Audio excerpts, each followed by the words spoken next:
Chapter 1894. His personality was split into two extremes. On one hand, he was as dark as a devil.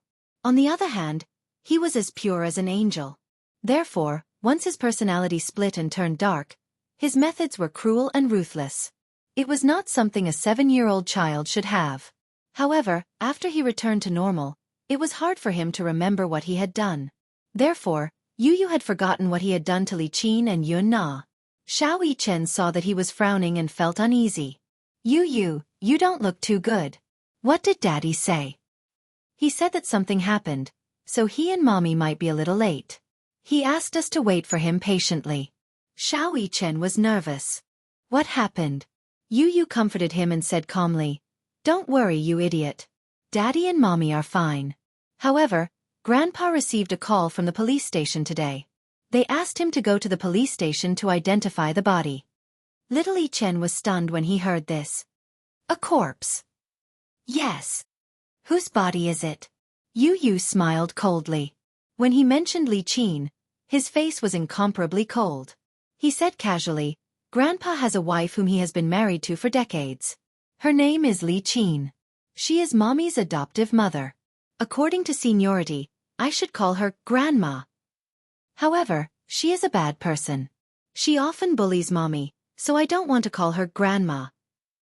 Pausing for a moment, he said slowly, "Some time ago, she and her daughter both disappeared without a trace. Less than a month ago, a fisherman fished up a body from the sea. It matched the woman's characteristics, so he asked Grandpa to identify it.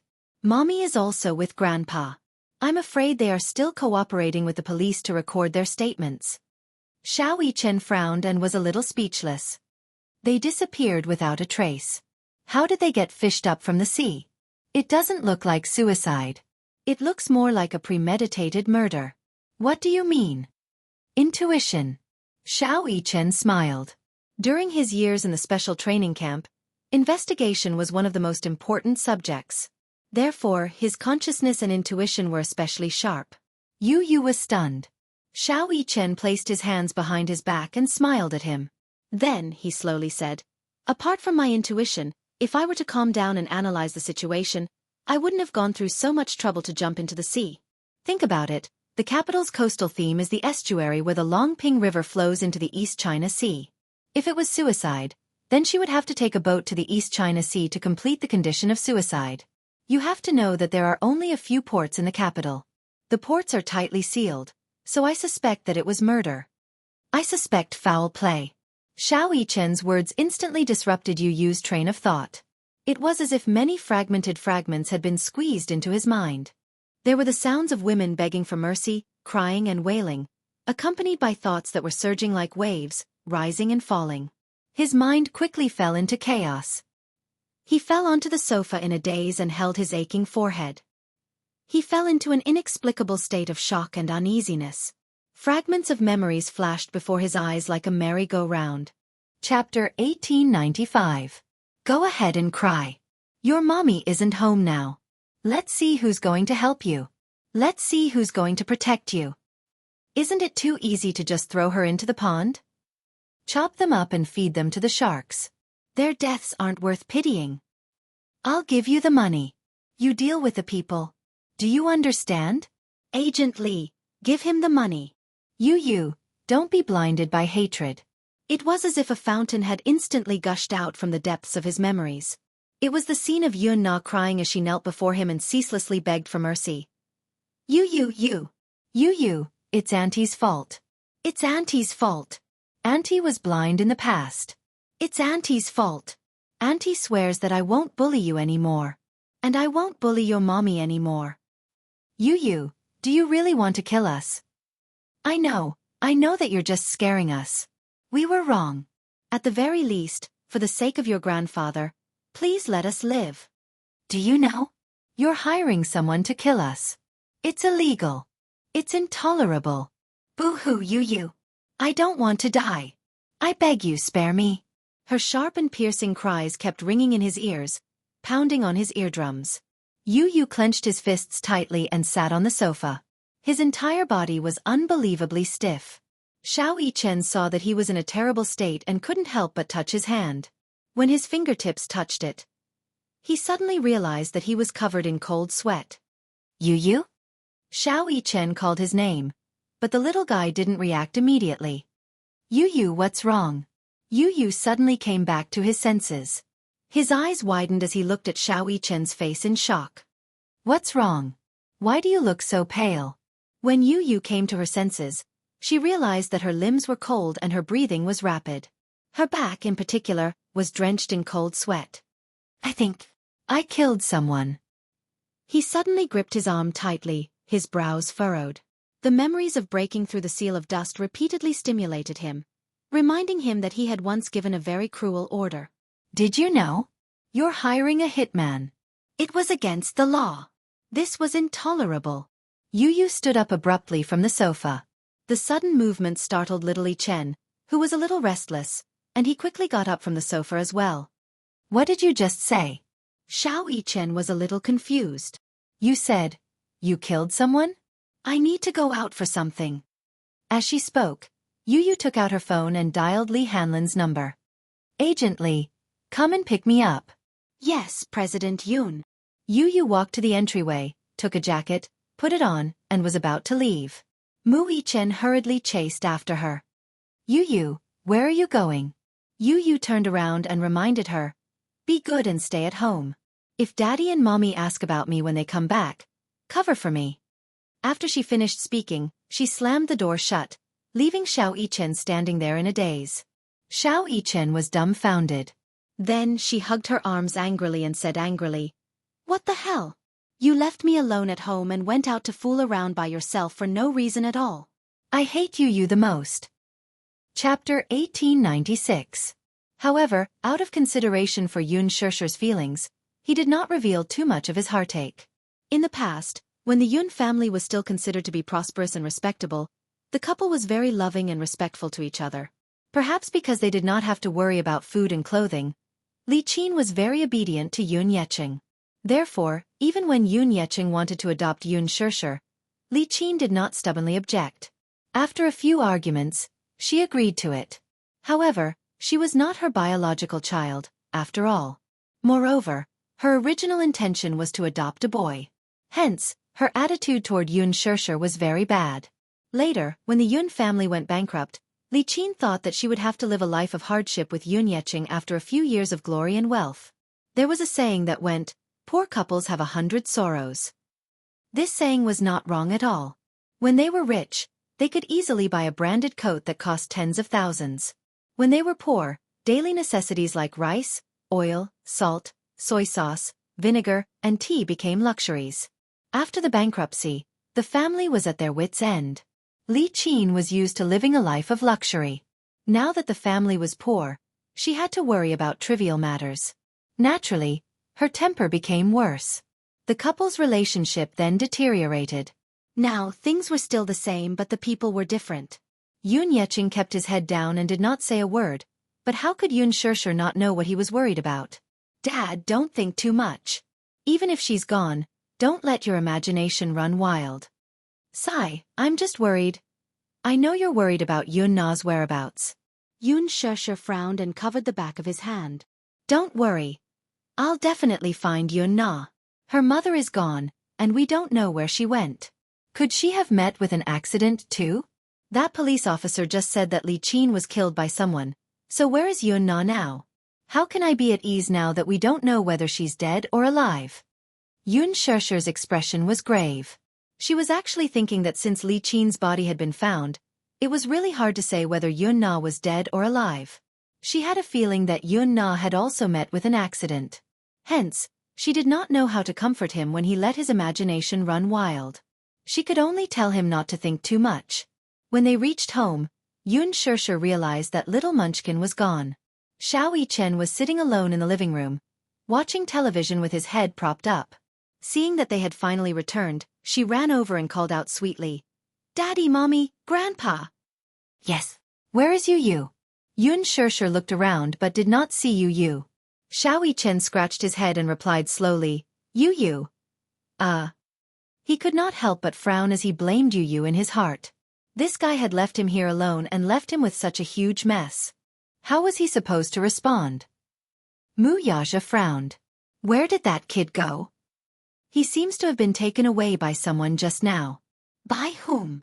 I think it was Agent Lee. Agent Lee? Yun Shishir was obviously unfamiliar with this title. Muyaja reacted at once. Agent Lee should be the principal of his former kindergarten. Yun Shishir nodded.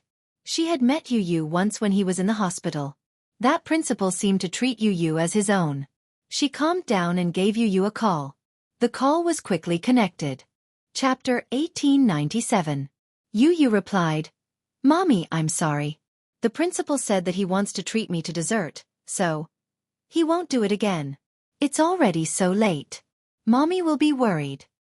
Okay. Yu coaxed her with a cheeky smile. Mommy, I'm not a child. Don't worry. After I finish the dessert, the principal will send me home safely. Yun Shishir's lips twitched violently. She fell silent. A 7-year-old child said to her, I'm not a child. No matter how she heard it, it sounded strange. Okay, don't play tricks with me. If you don't want Mommy to worry, remember to come home early. Don't be playful. You have to be polite outside. I know. Mommy, don't worry. After hanging up the phone, Yun Shishir carried Xiao Yichen and asked gently, Baby, are you hungry? Mommy is late. As compensation, what do you want to eat? Mommy will make it for you. Xiao Yichen shuddered when he heard this. He said softly, Mommy, if you really want to make it up to me, you should take me out for a meal. Yun Shishir's fragile heart received a heavy blow. Was her culinary skills that bad? She compromised.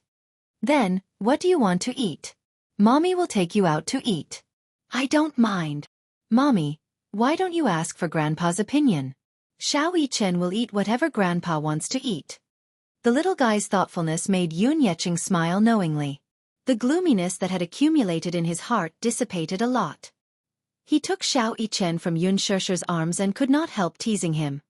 Xiao Yichen is so sensible. If Grandpa eats cornbread, will Xiao Yichen eat it too? Of course. Whatever Grandpa wants to eat, Xiao Yichen will treat him. Xiao Yichen patted his waist bag and giggled. Xiao Yichen has a lot of money on him. Hee. Yun Yecheng, on the other hand, was amused by his son's words. He caressed the boy's little head lovingly and could not bear to part with him. The atmosphere was joyous and harmonious. Yu sat in the front passenger seat and fiddled with the child's safety seat in disgust. She said mercilessly, Don't install this thing in the future. It's uncomfortable. Li Hanlin fell silent. Director Yun, as a child's seat is a must. Otherwise, if the traffic police stop me, I will be criticized and educated. Yu looked at the sky. Li Hanlin regained his composure and asked, Director Yun, what can I do for you this time? Yu pondered for a moment and said slowly, Today, the police summoned my grandfather and mommy to the police station. They said that there is a corpse that needs to be identified. Hearing this, Li Hanlin was very sharp. He suddenly realized something, and his face suddenly darkened. Yu turned to look at him and said, Help me contact the police. I want to see the autopsy report. Which police station is it? Yu shook his head. He did not know which police station it was. Since it was salvaged from the sea, the East Harbor branch should have a file on it. Don't alert the enemy. I have some connections in the police station. It shouldn't be difficult to get a copy of the autopsy report.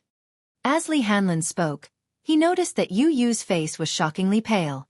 His gaze fell on his hands on his knees. Even his fingertips were trembling. It was obvious that he was extremely uneasy. Director Yun, what's wrong? Li Hanlin asked with concern and heartache. Agent Lee, I'm scared. Chapter 1898. Yu's shoulders curled up slightly. I think there's something dirty on my hands. I'm scared. I'm scared that if Mommy finds out about this, she'll hate me and be scared of me. He knew very well that he had only given the order and that he did not kill Li Qin and Yun Na with his own hands. However, Li Qin and Yun Na's deaths were caused by him. He was not afraid of killing. What he was afraid of was that once his hands were stained with sin, he would never be able to wash them clean. What he was afraid of was that he would become a sinful person, a person that his mommy feared and was disappointed in. Back then, the reason why he wanted to kill Yun Na and Li Qin was because he found out from Li Dongqiang that Yun Na had secretly framed his mommy. He was so angry that he wanted to send those two women who had committed the most heinous crimes to hell. However, when he came back to his senses and calmed down, he realized that he had been blinded by hatred at that time and had lost his rationality. He did not regret what he had done. In this world where the strong preyed on the weak, only by becoming stronger could he protect the people he loved. However, he was afraid. He was afraid that his mommy would hate him because of this. What would happen if his mommy found out? Paper could not wrap fire. He did not dare to imagine how disappointed and cold his mommy would be if she found out that he was the culprit behind this matter. In his mommy's world, she was so innocent and yearned for an ordinary and peaceful life. However, if she found out that her most beloved and obedient son had his hands stained with blood, Yu was so shocked that he took a deep breath. Li Hanlin's heart ached as he held his hand tightly. President Yun, don't worry. I'll take care of this matter for you. He comforted him again and again, but Yu still could not help but stiffen. His shoulders, especially, could not stop trembling. It was obvious that he was afraid from the bottom of his heart. Li Hanlin made a phone call on the way back. Then, he drove Yu back to Laji Holdings headquarters. In the office, he poured Yu a glass of Coke. Yu suddenly looked up and held his arm tightly. Agent Li. Li Hanlin raised his eyebrows patiently and looked at him with a gentle smile. Please tell me. Have you killed anyone before? Li Hanlin frowned and fell silent. Yu's bright and deep eyes looked at him quietly. His eyes were filled with complicated emotions, helplessness and curiosity. At this moment, Yu had lost his usual composure and calmness. He looked at his father helplessly, like an innocent and naive child who had done something wrong. He felt extremely guilty. Li Hanlin smiled and shook his head. I've never killed anyone. Yu's heart skipped a beat, and she felt even more uneasy. He suddenly asked in a low voice, Let me ask you, is killing someone an unforgivable evil? Yes. Li Hanlin blinked his eyes and said bluntly. Director Yun, according to the logic of ordinary people, no one has such supreme power, much less the right to take away anyone's life. Yu fell silent. There's nothing wrong with that matter. You're the one at fault. What do you mean? Li Qin and Yun Na are greedy and insatiable. They hurt your family. To you, this is an unforgivable crime. They ended up like this because you're stronger than them. There's nothing wrong with a person being strong. Chapter 1899. Li Hanlin continued to explain, This is a world where the strong prey on the weak. The so-called laws are just rules set by humans standing at the top of the food chain. But isn't this also the fundamental meaning of the law of the jungle? Big fish eat small fish eat shrimps eat mud, and humans eat fish. Deer eat grass, wolves eat deer, lions eat wolves, and humans hunt and kill lions. This is unfair to begin with. But in this world, there is no creature stronger than humans. So humans set the rules of the game, and there is no reproach. This is the law. Therefore, the law of the jungle, Huron's justice. There are many unimaginable darkness in this world. Either you don't touch it, or you become the strong. Li Hanlin sighed and gently hugged his shoulder. Mr. Yun, your mistake is that you are still too young. At such a young age, you should have had a carefree childhood, but you stepped into a world that ordinary people can't imagine. Yu's world was already different from Yun Shishir's. He stepped into an extremely dark world, and it was this dark world that set the supreme rules of the game. He was worth hundreds of millions and sat on an inexhaustible wealth. The toy drawings he designed could be used in missile development. Once the Sky Eye project he participated in was successful, the entire Sky Network would be blocked. The Hurricane Group behind him made a living from war. The smoke and war in this world were extremely cruel. But as the ruler, the Hurricane Group had already controlled the rules of life and death. For the time being, not to mention the arms transactions between the Hurricane Group and the governments and royal families of various countries, the arms sales to war-torn areas alone were enough to kill thousands of people overnight. But was this a sin? It was just a kind of capital for the strong. The most evil thing in the world was the human heart. Yu took a sip of cola and bit the straw. He understood what Li Hanlin wanted to say. Li Hanlin asked him, Mr. Yun, I just want to ask, will you regret it? Regret? From the moment you joined the Hurricane Group for a few days, The sin on your hands can no longer be washed away. Do you regret it? Li Hanlin asked gently. On the one hand, he felt sorry for him. He was just a child, a 7-year-old child. There was no need for him to come into contact with this cruel world so early. The Gong family was famous for their fighting prowess. As the leader of the World War, the Hurricane Group was not to be underestimated. Yu Yu smiled and lifted his head. The confusion and uneasiness in his heart were swept away. I have no regrets. Why? Because that's the only way I can become a powerhouse. Even if my hands are stained with sin, I will protect Mommy and not let her come to any harm. He had had enough of cowardice, enough of being weak, enough of being bullied. She didn't want to recall the dark bits and pieces of her childhood.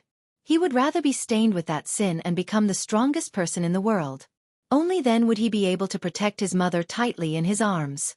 When he was strong, his mommy wouldn't be bullied anymore. Only when he was strong could he protect the people he wanted to protect.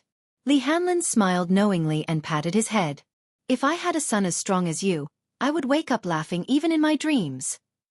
If I had such a disappointing father like you, I would wake up crying in my dreams. Li Hanlin was deeply affected. Chapter 1900. Li Hanlin clutched his wounded chest and complained tearfully. Yu, I'm so sad. I treated you like my own son and loved you like you were my own. But what about you? Not only did you deduct my bonus, but you also shot me down. It's so unfair.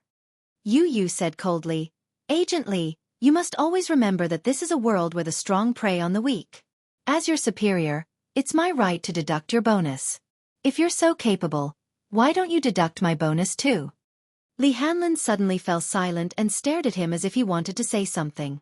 After staring at each other for a long time, the two of them smiled at each other and bumped fists tacitly. In fact, even though he was sharp-tongued, Yu still respected the man from the bottom of his heart. In terms of status, Yun Hanlin was his superior. However, in terms of seniority, he should call him uncle. Li Hanlin had been by his side for a long time and could be considered loyal and devoted. He would not shirk his responsibility even if it meant going through hell. Director Yun, what do you plan to do next? Yu closed his eyes slightly and said in a low voice, suppress this matter as soon as possible. At the same time, send someone to see if you can find Yun Na's whereabouts. Yes. Just as he finished speaking, the doorbell rang. Li Hanlin walked over and opened the door. He saw a man in uniform standing outside the door and smiling at him.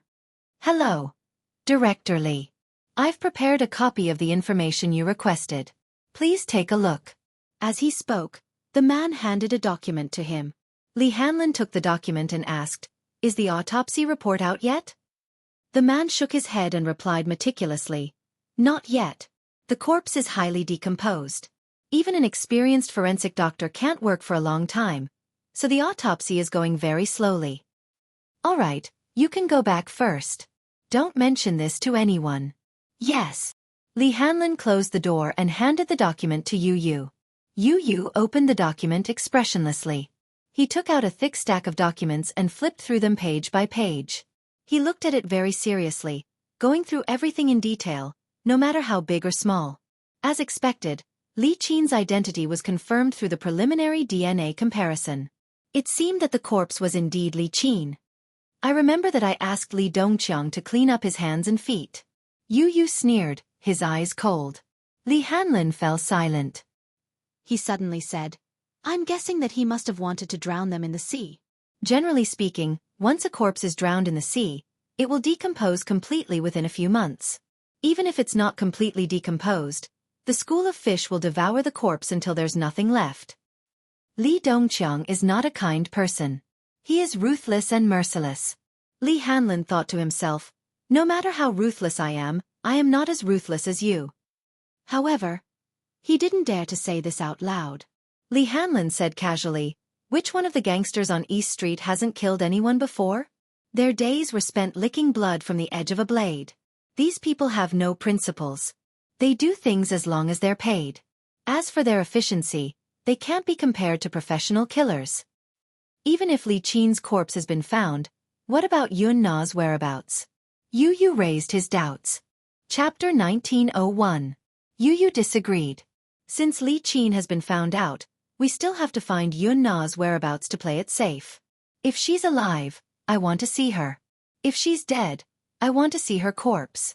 If there's an accident, it'll be a disaster if we keep her alive. Li Hanlin nodded in agreement, but said hesitantly, the East China Sea is so big. Finding a person is like finding a needle in a haystack. I can only do my best. Yu put the file on the table and pursed his lips. Indeed, finding a corpse in the sea was like finding a needle in a haystack. He pondered for a moment and said, send someone to deal with the fishermen at the East Port. They go out frequently. If they find anything, suppress the news before calling the police. Li Hanlin nodded. So far, this was probably the only way to deal with the aftermath. Yu's knuckles gently knocked on the table, but there was a thick layer of hostility between his eyebrows. As for Li Dongqiang, his hands and feet are dirty. There's no point in keeping him. Understood. Leave it to me. East Street, underground gambling den.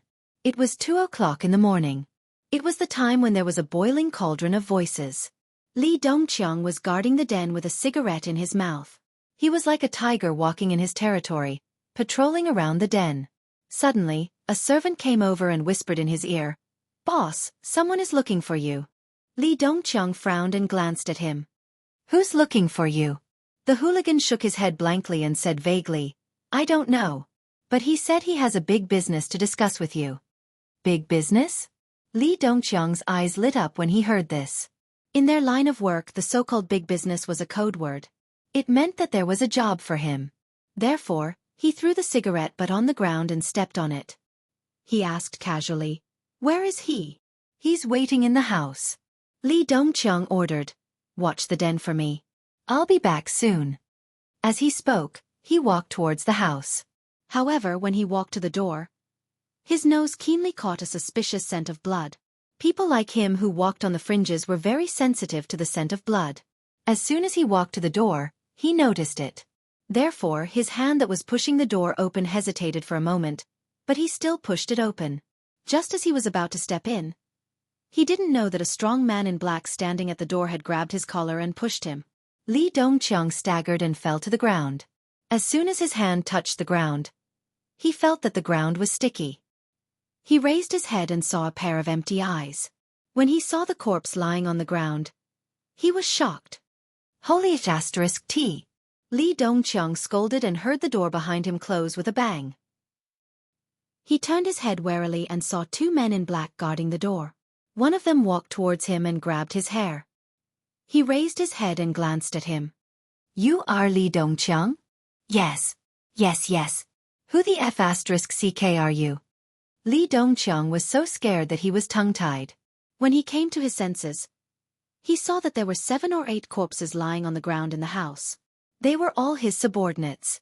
These people were the ones who had been present when he dealt with Lu Jingtian.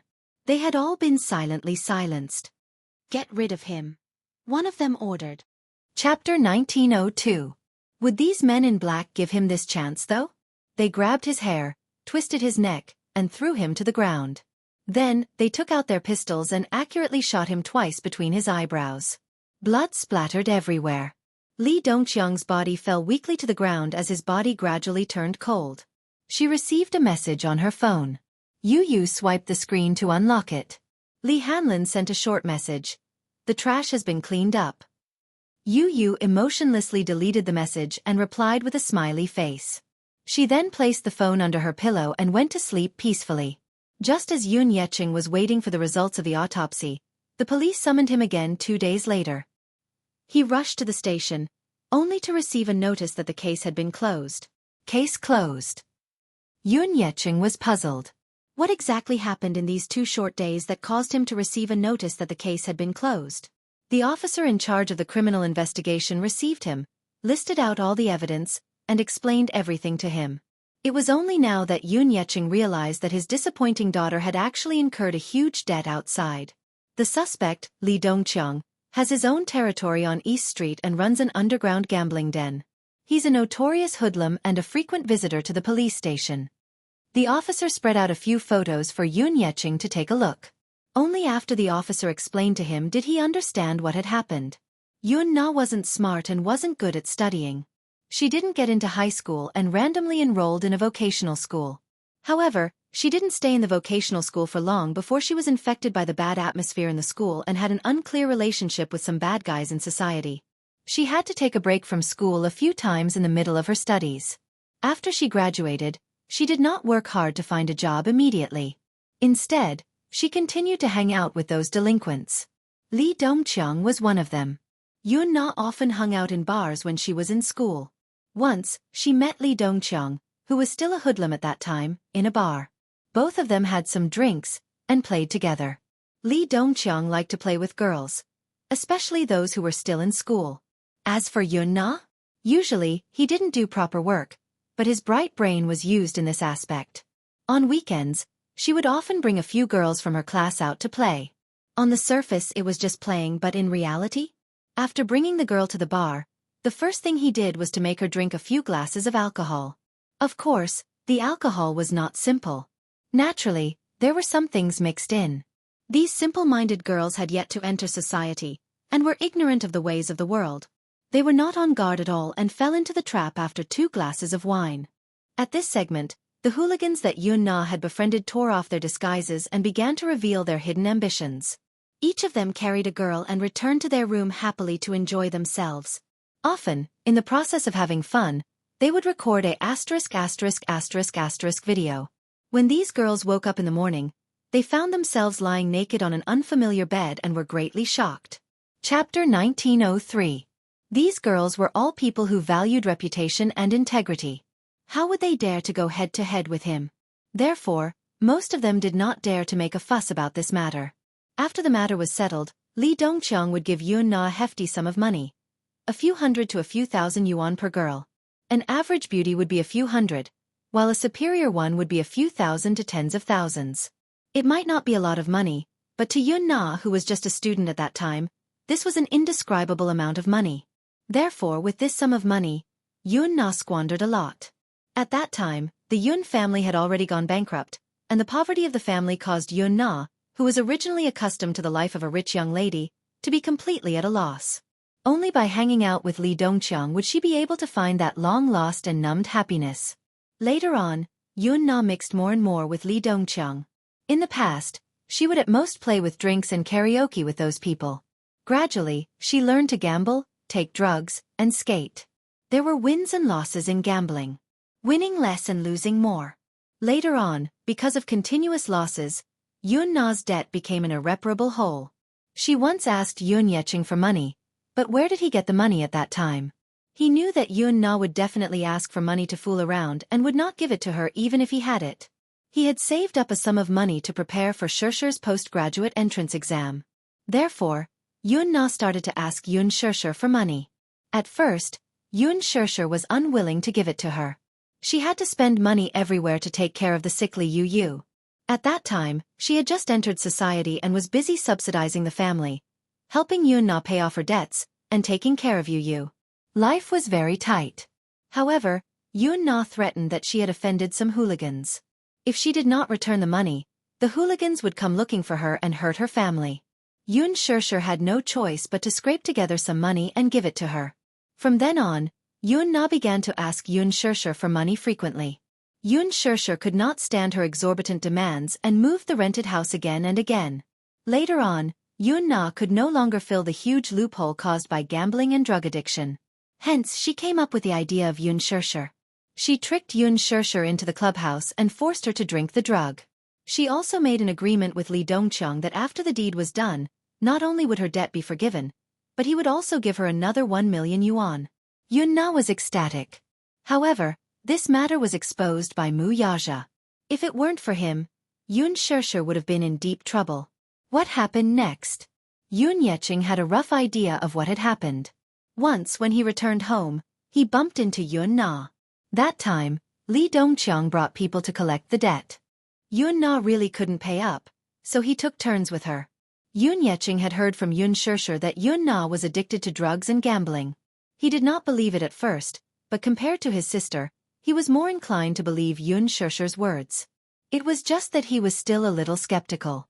It was only now that he truly believed it. It turned out that this daughter of his was a complete scum. She had been fooling around in society since she was in school. That was not all. She actually had designs on Shershur. Gosh, how could she do such a thing to sell her sister to a few hooligans? Chapter 1904. Yoon Yeching was in disbelief. It was only when the police took out some relevant evidence and let him listen to the relevant testimonies that he fell numbly into the chair with a face full of heartache. It was the father's fault for not teaching her well. What did he do to raise such a shameless daughter? Sitting in front of the police officer, he was extremely anxious and felt like he was sitting on pins and needles. Especially when he heard about Yoon Na's crimes, he did not know where to put his face. Lee Chin was also aware of this matter, but she did not say it out loud. However, the mother-daughter pair could only blame themselves for being reduced to such a state. If not for Yoon Na's insatiable greed and selfishness, she would harm others for her own benefit. What about Lee Chin? She was pitifully implicated by this unfilial daughter and died a wrongful death. For a moment, Yoon Yeching did not know what to feel. There was heartache, confusion, and hatred. His hatred for Yoon Na's ugliness grew. This case could be considered closed at this point. Lee Chin's body had been found, but Yoon Na's body was probably still undiscovered. The police officer said to him, "The East China Sea is huge. I'm afraid it's like looking for a needle in a haystack if you want to search for the body thoroughly. Not to mention whether the body has been decomposed or eaten clean by the fishes. Just the cost of salvaging it is difficult to estimate. It was a coincidence that we found your wife's body. We can only say that we'll do our best. However, we can't guarantee that we'll be able to find your daughter's body." "What about the suspect?" Yoon Yeching's voice was hoarse and low. "That murderer who murdered my wife and daughter. When will your department arrest him and bring him to justice?" The police officer replied, "The suspect was killed by his fellow gang members before we sent people to arrest him. He died in a fight with his gang members." "Fellow gang members?" "Yes." The police officer explained that Lee Dongcheong and the gang members had a fierce exchange of gunfire. The police officer took out some photos taken at the scene and showed them to him. Lee Dongcheong, male, 35 years old. He was attacked by a group of unknown people in an underground gambling house 2 nights ago. When we arrived, the scene was a mess. Blood flowed like a river. There were heavy casualties. No one survived. "There's such a thing?" Yoon Yeching was even more shocked. "Mr. Yoon, I can only ask you to restrain your grief." The police officer comforted him with a few words, then got up and left. Yoon Yeching slumped on the stool, unable to regain his senses for a long time. When Yoon Shershur was still on set, she received a call from Yoon Yeching. After learning about what had happened, she was in a daze for a long time. She thought that it would take a long time for the case to be closed, but she didn't expect it to be closed so soon. After the case was closed, they needed to go through the procedures to claim the body. After settling the paperwork, Yoon Yeching brought Lee Chin's body back to be cremated and buried. Yoon Yeching did not hold a dignified funeral and did not even tell anyone about this matter. He just cremated the body quietly, even though he had a lot of resentment towards Lee Chin. However, a day as husband and wife meant endless devotion for the rest of their lives. Even though Lee Chin had made many mistakes when she was alive, she was already dead. Many of her sins should be scattered with the wind. Chapter 1905. Yoon Yeching could not fork out the money at first. In the end, it was Yoon Shershur who paid for it. He felt guilty and grateful at the same time. Lee Chin was very harsh toward Yoon Shershur when she was alive, yet this filial child was willing to let bygones be bygones and clean up the mess for him. He did not feel good about it. Yoon Shershur, however, said, "Hate is hate, but she's already dead. There's no need for me to be calculative with someone who's already dead. Dad, cherish the people in front of you. It's fine as long as you're happy." "Shershur. Thank you, Dad. I've let you down." He was so regretful that he could not say anything else. "Director Yoon, it's been settled." Lee Hanlin's voice was deep and cryptic over the phone. The meaning behind it was self-evident. Yu nodded and gave a rare compliment. "I got it. You've managed to settle it in just 2 days. I have to say that you're quite capable." Lee Hanlin was at a loss. He did not know if this little guy was praising or belittling him. As if knowing what the person on the other end was thinking, Yu calmly replied, "I'm praising you." Does this guy have a very good mind-reading ability? How can he guess what I'm thinking over the phone from so far away? Agent Lee, we've worked together for so long. It's hard to describe our tacit understanding. You know me and I know you. Of course, I know what you're thinking. Yu said lightly, once again guessing what he was thinking. Lee Hanlon was completely speechless. Director Yun. Yes. You must be the reincarnation of a demon. I feel that you're not a normal creature. There was a long silence on the other end. Just as Lee Hanlon was on tenterhooks, Yu's cold voice sounded from the other end. It's almost the new year. It seems that someone doesn't want his year-end bonus. Director Yun, don't. I was just joking with you. Before he could finish his sentence, a cold beeping sound came from the other end. Lee Hanlon hugged his phone and felt like crying. Wulon Mountain Public Cemetery. It was sparsely populated. After the winter solstice, this place became unusually bleak. Early in the morning, at the first glimmer of dawn, a thin figure suddenly appeared at the gate. The thin figure was wearing a hooded black sweater. The collar of the sweater was pulled all the way to the neck. A large hat was placed on the top of the head, covering half of the person's face. It was impossible to see the person's appearance clearly. However, judging from her figure, she was a young woman of average height. The woman put her hands in her pockets and slowly walked through the door. The bodyguard stood up and raised his head to look at the newcomer, but a strange feeling arose in his heart. He had seen people sweeping the tombs, but he had never seen them before. It was still early in the morning, when the cemetery had just opened, and they were already sweeping the tombs. Therefore, he walked out of the preservation room. Just as he walked over, he wanted to ask. Before he could reach the man, he was frightened by the strange aura that the man emitted and took half a step back. This woman was clearly a living person. Why was she like a ghost?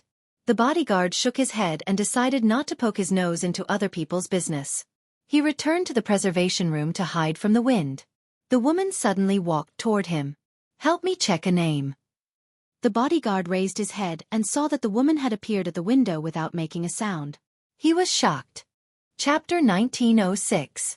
The woman's face was covered by a hat, and she wore a thick mask that covered most of her face. Only a pair of eyes that were as dark as a bottomless abyss could be seen. But were those really human eyes? These were not eyes that a living person should have. There was not a trace of life in them. They were like two empty holes that emitted a biting cold air from the depths. What was more frightening was that the area around her eyes was covered with hideous scars, as if she had been scratched by something sharp. Although the wound had healed, it left a permanent scar. This person. What was going on? She wrapped herself up fully, but there were scars on her face. It was very suspicious. She was neither a human nor a ghost. To be honest, after guarding the tomb for so many years, this was the first time he had been frightened by a living person. The security guard patted his chest and did not wait for him to react. Help me check a name. The woman repeated this sentence eerily, as if she was silently chanting an ancient and terrifying spell. Her voice was low and hoarse, and there was no trace of life in it at all. The security guard's face stiffened for a while, then he took the booklet from the side and asked in a bad mood, "What's the name?" Li Qin. Mu Zi Li. Is Qin the Qin in piano? The woman nodded slowly. Yes. Aya, this name was just added not long ago. It's in the 19th row, 23rd. As soon as he finished speaking, the woman turned around without saying a word and walked towards the tomb. The security guard stared at the woman's back as she left. After a long time, he could not help but spit out a few words. What a strange person. The woman did not walk far. Her footsteps suddenly stopped, and she slowly turned around. A pair of ghostly eyes looked in his direction. The security guard was shocked into silence. He subconsciously bit his lips and smiled at her as if he was trying to please her. Tomb number 5. 19th row. 23rd row. This was a row of newly built tombstones, green and lush. The woman stopped in front of the tombstone. On the tombstone, there was a black and white photo of Li Qin, and below it were tributes and flowers. The woman slowly knelt on the ground. Her fingertips gently touched the cold photo, and her eyes narrowed slightly. Nana. Live well. You must avenge Mother. Mother hates it. Mama really hates it. I'll definitely make that bitch live a life worse than death. I'll definitely make her live in pain for the rest of her life. The mournful and desperate cries were still ringing in his ears. The woman silently stroked the cold photo over and over again. In the early morning, the frost and dew were heavy, and the photo was covered with a layer of wet marks. She gently wiped the dampness off the photo bit by bit, as if she was caressing it gently. When the woman left, the flowers in front of the tombstone were trampled to pieces. The security guard watched the figure leave and muttered to himself, "More like a ghost than a ghost. He's seriously ill." At night, after Yun Shirshir came back from the set, the family of 4 went to a Western restaurant for dinner. Mu Yaja purposely chose a French restaurant. When Xiao Yichen heard that they were going to eat French food again, he was so happy that he danced with joy. "I love French cuisine the most. Daddy is wise. Daddy is mighty." When Yu heard this, she looked like she was about to vomit. Chapter 1907. Whether it was French cuisine, Chinese cuisine, or Japanese cuisine, he had tried cooking all of them. Especially when it came to French cuisine, he was very good at it. It was not for any other reason but because Mommy especially loved French steak with foie gras. Hence, he learned and specialized in French cuisine for a while. He almost threw up from cooking, but Mommy still had a soft spot for French cuisine. Mommy was a godlike person. It seemed like his stupid mommy really loved French cuisine. The restaurant here has a unique style. Their signature dish is French steak. Mu Yaja carefully flipped through the menu page by page. As he ordered, he introduced the dishes to her. Yun Shirshir was a little surprised. "How did you know that I love French steak?" Mu Yaja smiled but did not say anything. He silently glanced at Yu, who was sitting beside her. Yu smiled slightly. "Daddy asked me what Mommy likes to eat the most, so I answered truthfully." As he said this, he said to Mu Yaja, "Daddy, you don't know this, but Mommy is a top-notch foodie. With my cooking skills, her taste buds are very picky and she's very picky. If the restaurant Daddy recommends doesn't taste good, Mommy will definitely be disappointed." Yun Shirshir smiled and couldn't help but scratch the bridge of his nose. "Oh, no matter how good the chef is, he can't be as good as our Yu. Xiao Yichen quickly flattered, "Yu's cooking is the best. Yu's steak is the best in the world." Seeing through his flattery, Yu coldly retorted, "Have you tried the fried steak I've made before?" The corners of Mu Yichen's eyes twitched violently. "No." Mu Yaja said indifferently, "Xiao Yichen, you've grown up. You've hit the nail on the head with your flattery." Yun Shirshir was so amused that she kept laughing. Mu Yichen felt even more uneasy. He suddenly twisted his words and forced logic. "What do you mean by flattery?" "I'm telling the truth. Also, I've tried Yu's steak before." Yun Shirshir and Yu looked at each other blankly. "When?" Dream. Mu Yichen muttered. Dead silence. The 3 of them looked at Mu Yichen pitifully. The latter poked his little finger pitifully, looking extremely aggrieved. "It's Yu's fault for not cooking for me. You little foodie, what else do you know other than eating?" Yu was annoyed at him for being a disappointment and poked his little head. Mu Yichen lowered his little head dejectedly and looked very pitiful. He sighed and complained, "I wanted to try Yu's steak, but in the end, I can only keep it as a memento in my dreams." Yun Shirshir laughed. She felt that this guy was too funny. Mu Yaja was silent. Was this guy born to be a comedian? "Isn't it just a steak? I'll make it for you when we get back." Yu waved his hand heroically, causing Xiao Yichen to cheer repeatedly. "You too, that's enough. Stop fooling around. Didn't Mommy teach you to maintain a gentleman's demeanor in public?" Yu and Mu Yichen tacitly sat upright and still, obedient. "Have you washed your hands?" Yu and Xiao Yichen shook their heads. Mu Yaja gently rubbed Mu Yichen's black hair and smiled at her. "You order first. I'll bring the 2 guys to wash their hands." "Okay." Yun Shirshir suddenly asked, "What do you want to eat?" Chapter 1908. Mu Yaja got up and walked to the washroom with one hand holding the other child's hand. However, what was slightly interesting was that the 2 little guys were only waist-high. One was big and the other was small, so there was a very distinct height difference. Mu Yaja's 1.88 meters tall height was eye-catching. However, perhaps because he was too tall, he had to lower his posture a little and bend his knees slightly while holding the 2 children's hands. Therefore, the man did not look as domineering as before. Instead, he looked more gentle and meticulous as a father. He was a young father, 28 years old, but he was the father of 2 children. Perhaps because of his lack of experience or because he was used to being swift and decisive, he was even a little helpless when facing the 2 little guys. However, other than being uneasy, there was the gentleness in his father's nature that could not be hidden. Yun Shirshir's eyes curved as she could not help but touch the diamond ring on her ring finger. Her heart was filled with sweet satisfaction.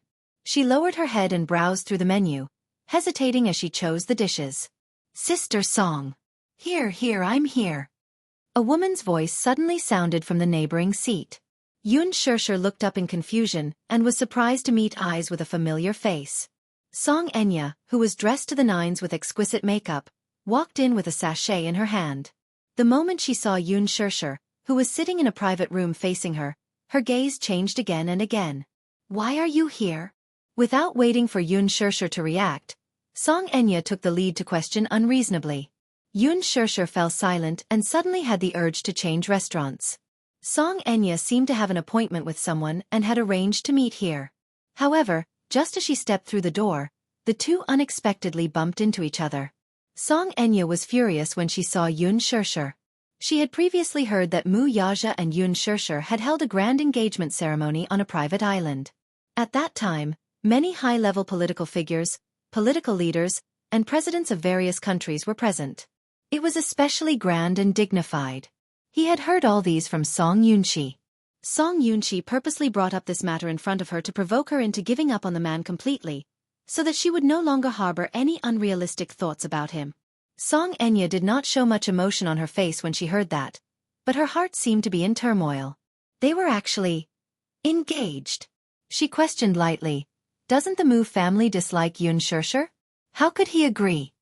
Song Yunchi said, no one from the Mu family is present. Uncle Mu did it himself without using any of the Mu family's resources. However, what was unexpected was that it was done in such a grand manner. I heard that Uncle Mu racked his brains to create a dreamy beach wedding for that woman. The scene is very romantic and dreamy, just like a fairy tale. Song Yunchi's nonchalant words were like the sharpest icicles, piercing her heart and causing it to bleed. Song Enya was so heartbroken that she could not breathe. She could not take it lying down. Even though she knew very well that she might not be able to win Brother Mu's heart even if she did everything she could not let go calmly. She could not take it lying down. All along, she had never said that she could not get what she wanted. Chapter 1909. What right did Yun Shirshir have to have what she could not have? With this thought in mind, Song Enya felt increasingly unbalanced. Hence, she hated Yun Shirshir to the core. The thought of the man she loved hugging another woman and making a solemn promise to her made her hate Yun Shirshir so much that she wished she could disappear from this world without a trace. Song Yunchi had advised her not to have any wishful thinking about Mu Yaja. This was not the first time she had given her such advice. However, Song Enya did not take it to heart. Hence, at this moment, when Yun Shirshir stood before her, Song Enya trembled all over and clenched her fists tightly. She did not know how much effort it took for her to control herself from rushing forward to strangle her. Yun Shirshir, I didn't expect to meet you here. Song Enya smiled and ignored the greetings from her friends. She took a few steps toward Yun Shirshir and sneered. Are you very smug now? Do you think that you can live happily ever after with Brother Mu? I have to hand it to you. You've really played a big game of chess.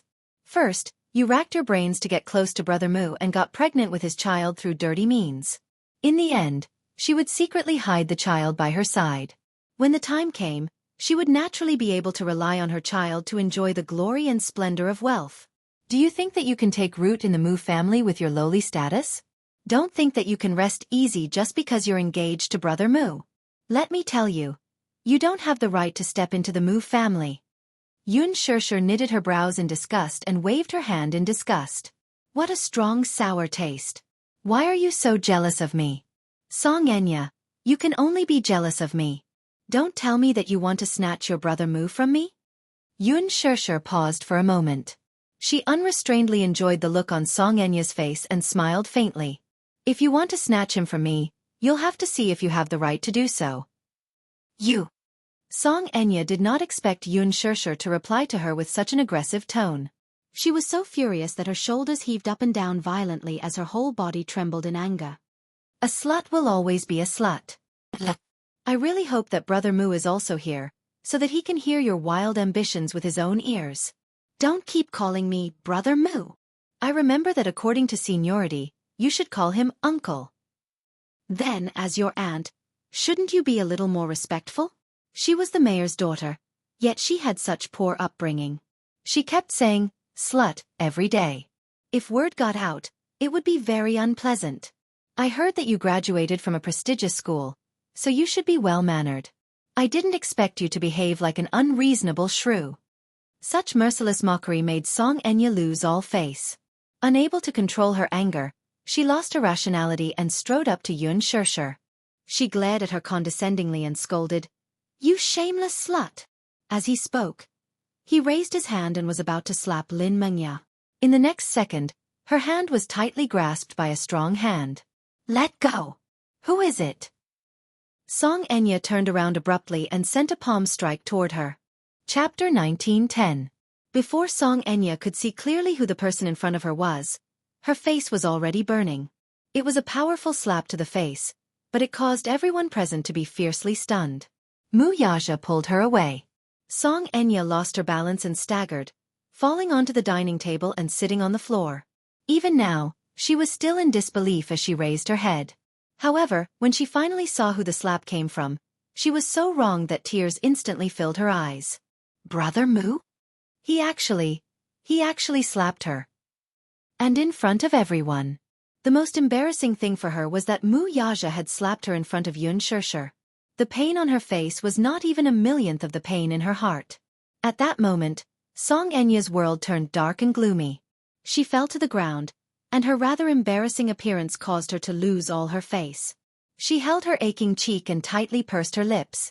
Her trembling lips were simply unable to form a complete word. Why? This is the first time in his life that Brother Moo has been so angry with me for a lowly woman. Why? Why did he embarrass me in front of so many people? Especially Yun Shirshir. Is he defending me? Why? Song Enya wanted to cry but had no tears. Her heart was undoubtedly shattered into pieces and she was almost suffocating. Yun Shirshir was also stunned. She glanced at Mu Yaja beside her. At this moment, his handsome face was filled with hostility. His eyes, especially, were soul-stirring and sharp. I remember that I reminded you not to touch her.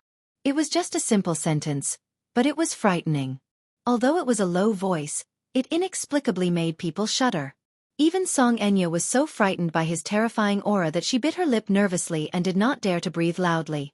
What she was most afraid of was him when he was angry. That pair of eyes stared at her coldly, as if he was looking at a stranger, or as if he was staring at an abominable face. There was obvious disgust in his eyes. Does he hate me? Don't. Song Enya could no longer hold back her tears. Yu Yu and Xiao Yichen also walked over. Their legs were not as long as Mu Yaja's, so when they rushed over, they happened to hear Mu Yaja's harsh words. When Yu Yu heard this, he almost clapped his hands and cheered. Daddy is handsome and heroic. This bad woman popped out of nowhere. They had only left for a short while and she was already an eyesore. She didn't know what she had done to Mommy to make Daddy so angry. However, Yu Yu was comforted by the way her daddy defended her mommy.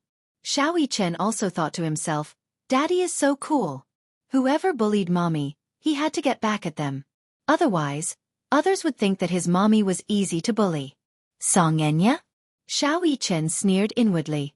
He hated this woman from the very beginning, especially after their encounter in Fairy Tale Valley. He hated the Song sisters for the rest of his life. The Muse and Songs had some dealings with each other, but now, Xiao Yichen pretended not to see the elders of the Song family, which infuriated the Song family.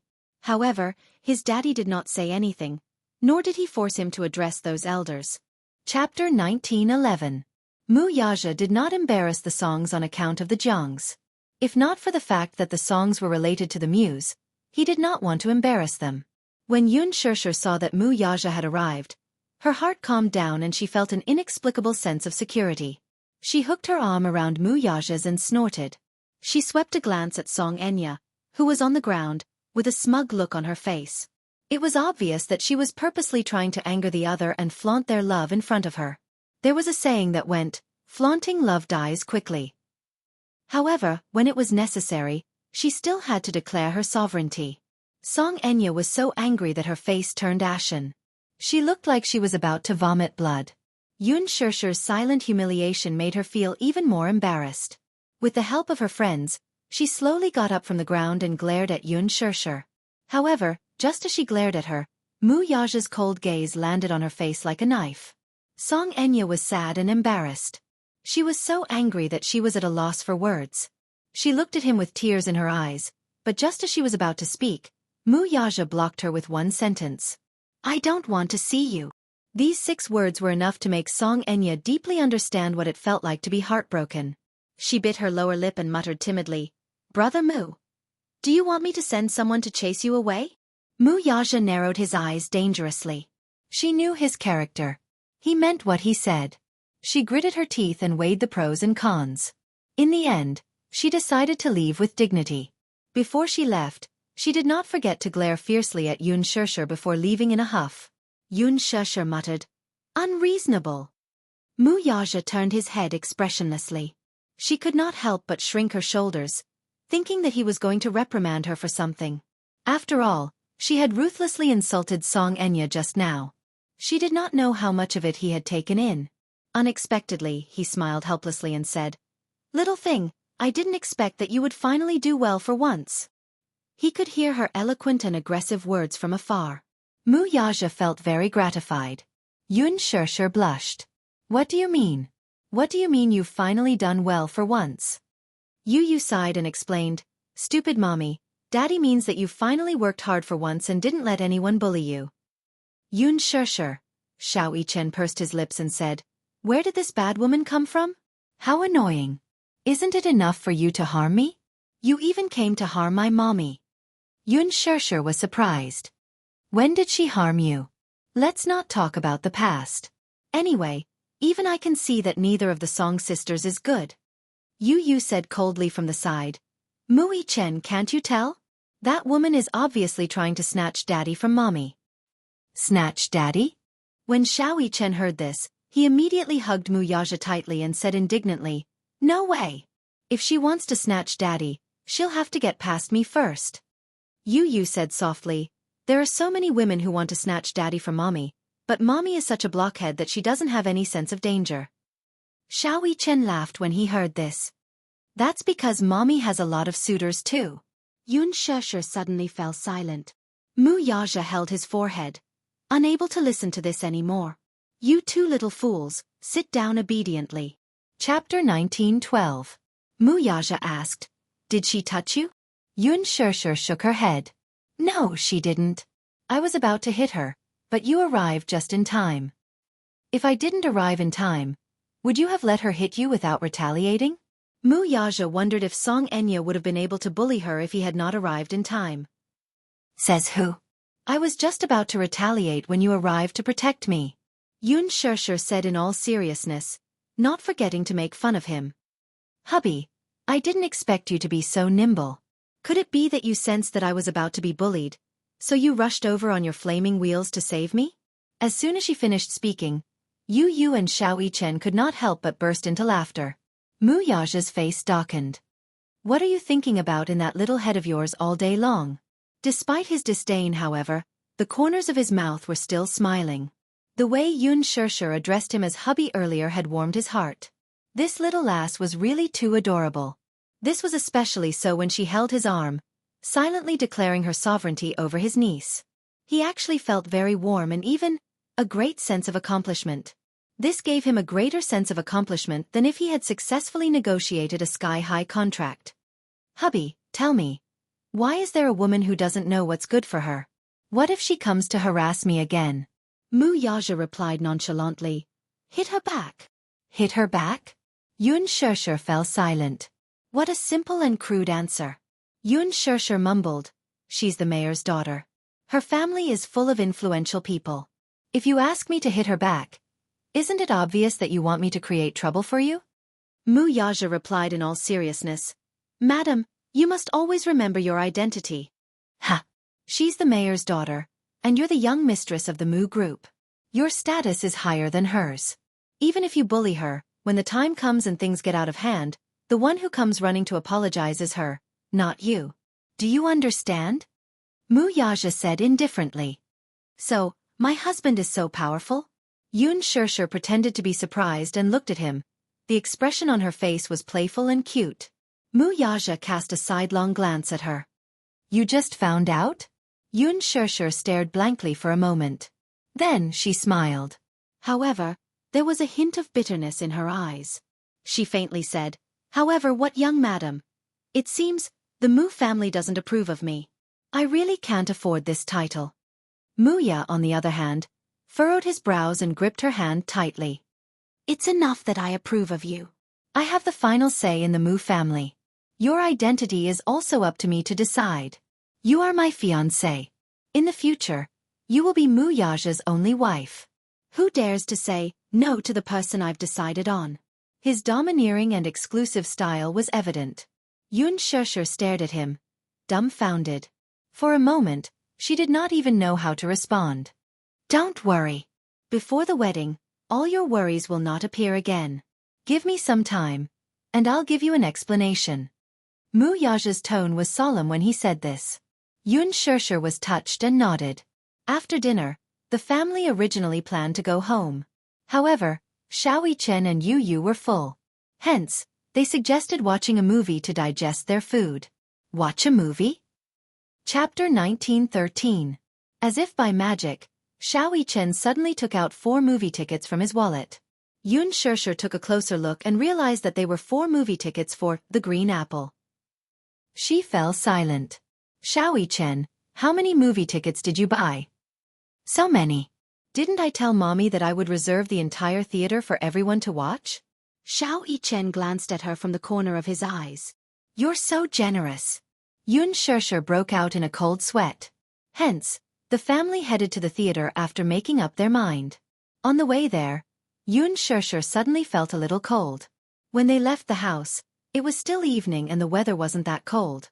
However, now that it was night time, the cold wind blew and she shivered.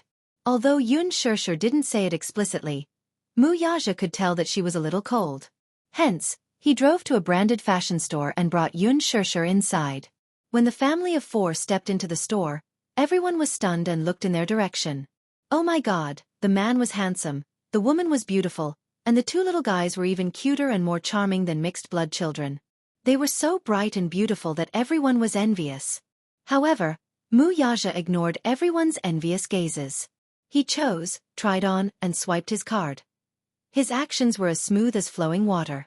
Just like that, within a few minutes, she had a warm coat on her. After Mu Yaja swiped his card, he looked at her and was satisfied.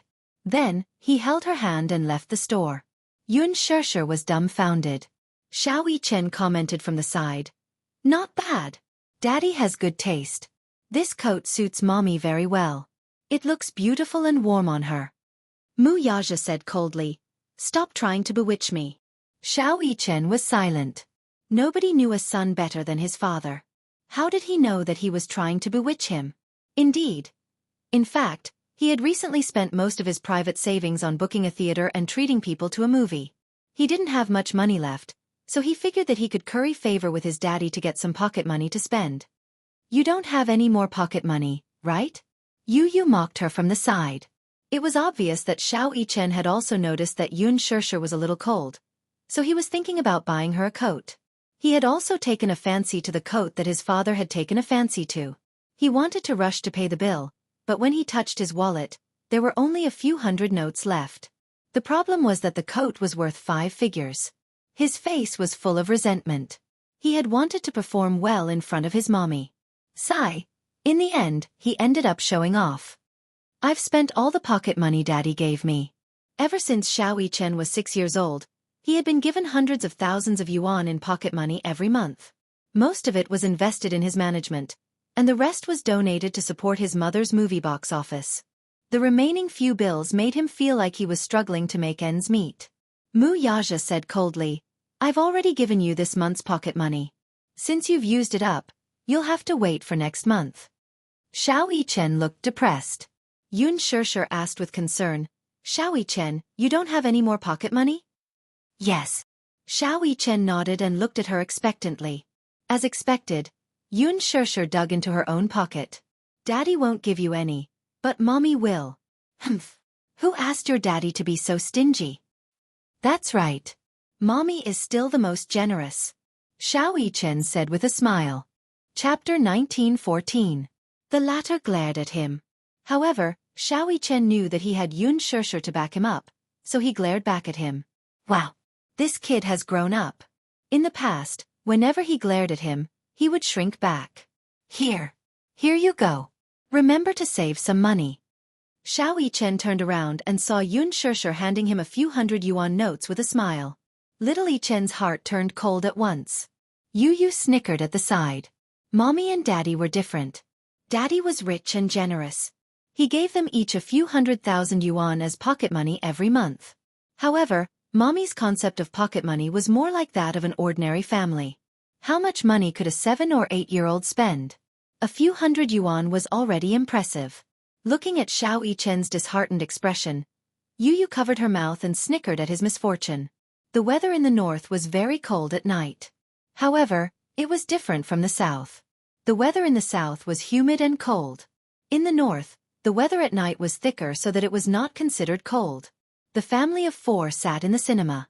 Yun Shirshir had already watched the movie once, but the 2 little guys had not. Children of 6 or 7 years old had no interest in romance movies. However, because the female lead of the movie was their mommy, the 2 little guys watched it with great interest. Yun Shirshir, on the other hand, was on tenterhooks. After all, the filming of this movie had caused quite a stir. As expected, Mu Yaja's expression was gloomy throughout the movie. When there were some hugging scenes, his expression became even gloomier, not to mention the intimate kissing scenes. Especially when Yin Xiaochuan kissed Yin Dongyu forcefully. Yun Shirshir carefully glanced at Mu Yaja. Her expression was so gloomy that ink was about to drip out of it. How torturous! With a 1,000-year-old iceberg sitting next to him, no matter how thick he wrapped himself, it would be useless. Little Yichen, who was standing at the side, said in a shocking manner, Yu, don't you think Mommy and the male lead are a good match? As soon as he said this, Mu Yaja's eyes darkened. He couldn't help but reach out and pinch Xiao Yichen's ear, causing him to grimace in pain. Shut up.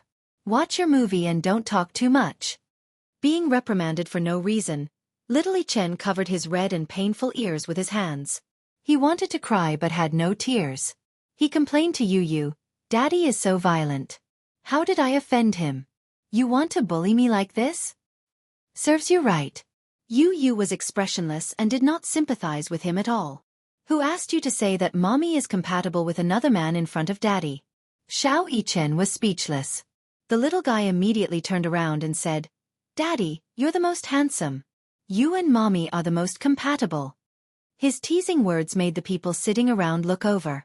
Looking at the adorable little guy, everyone laughed good-naturedly. However, some people couldn't help but notice Yun Shirshir, who was sitting at the side and watching the movie.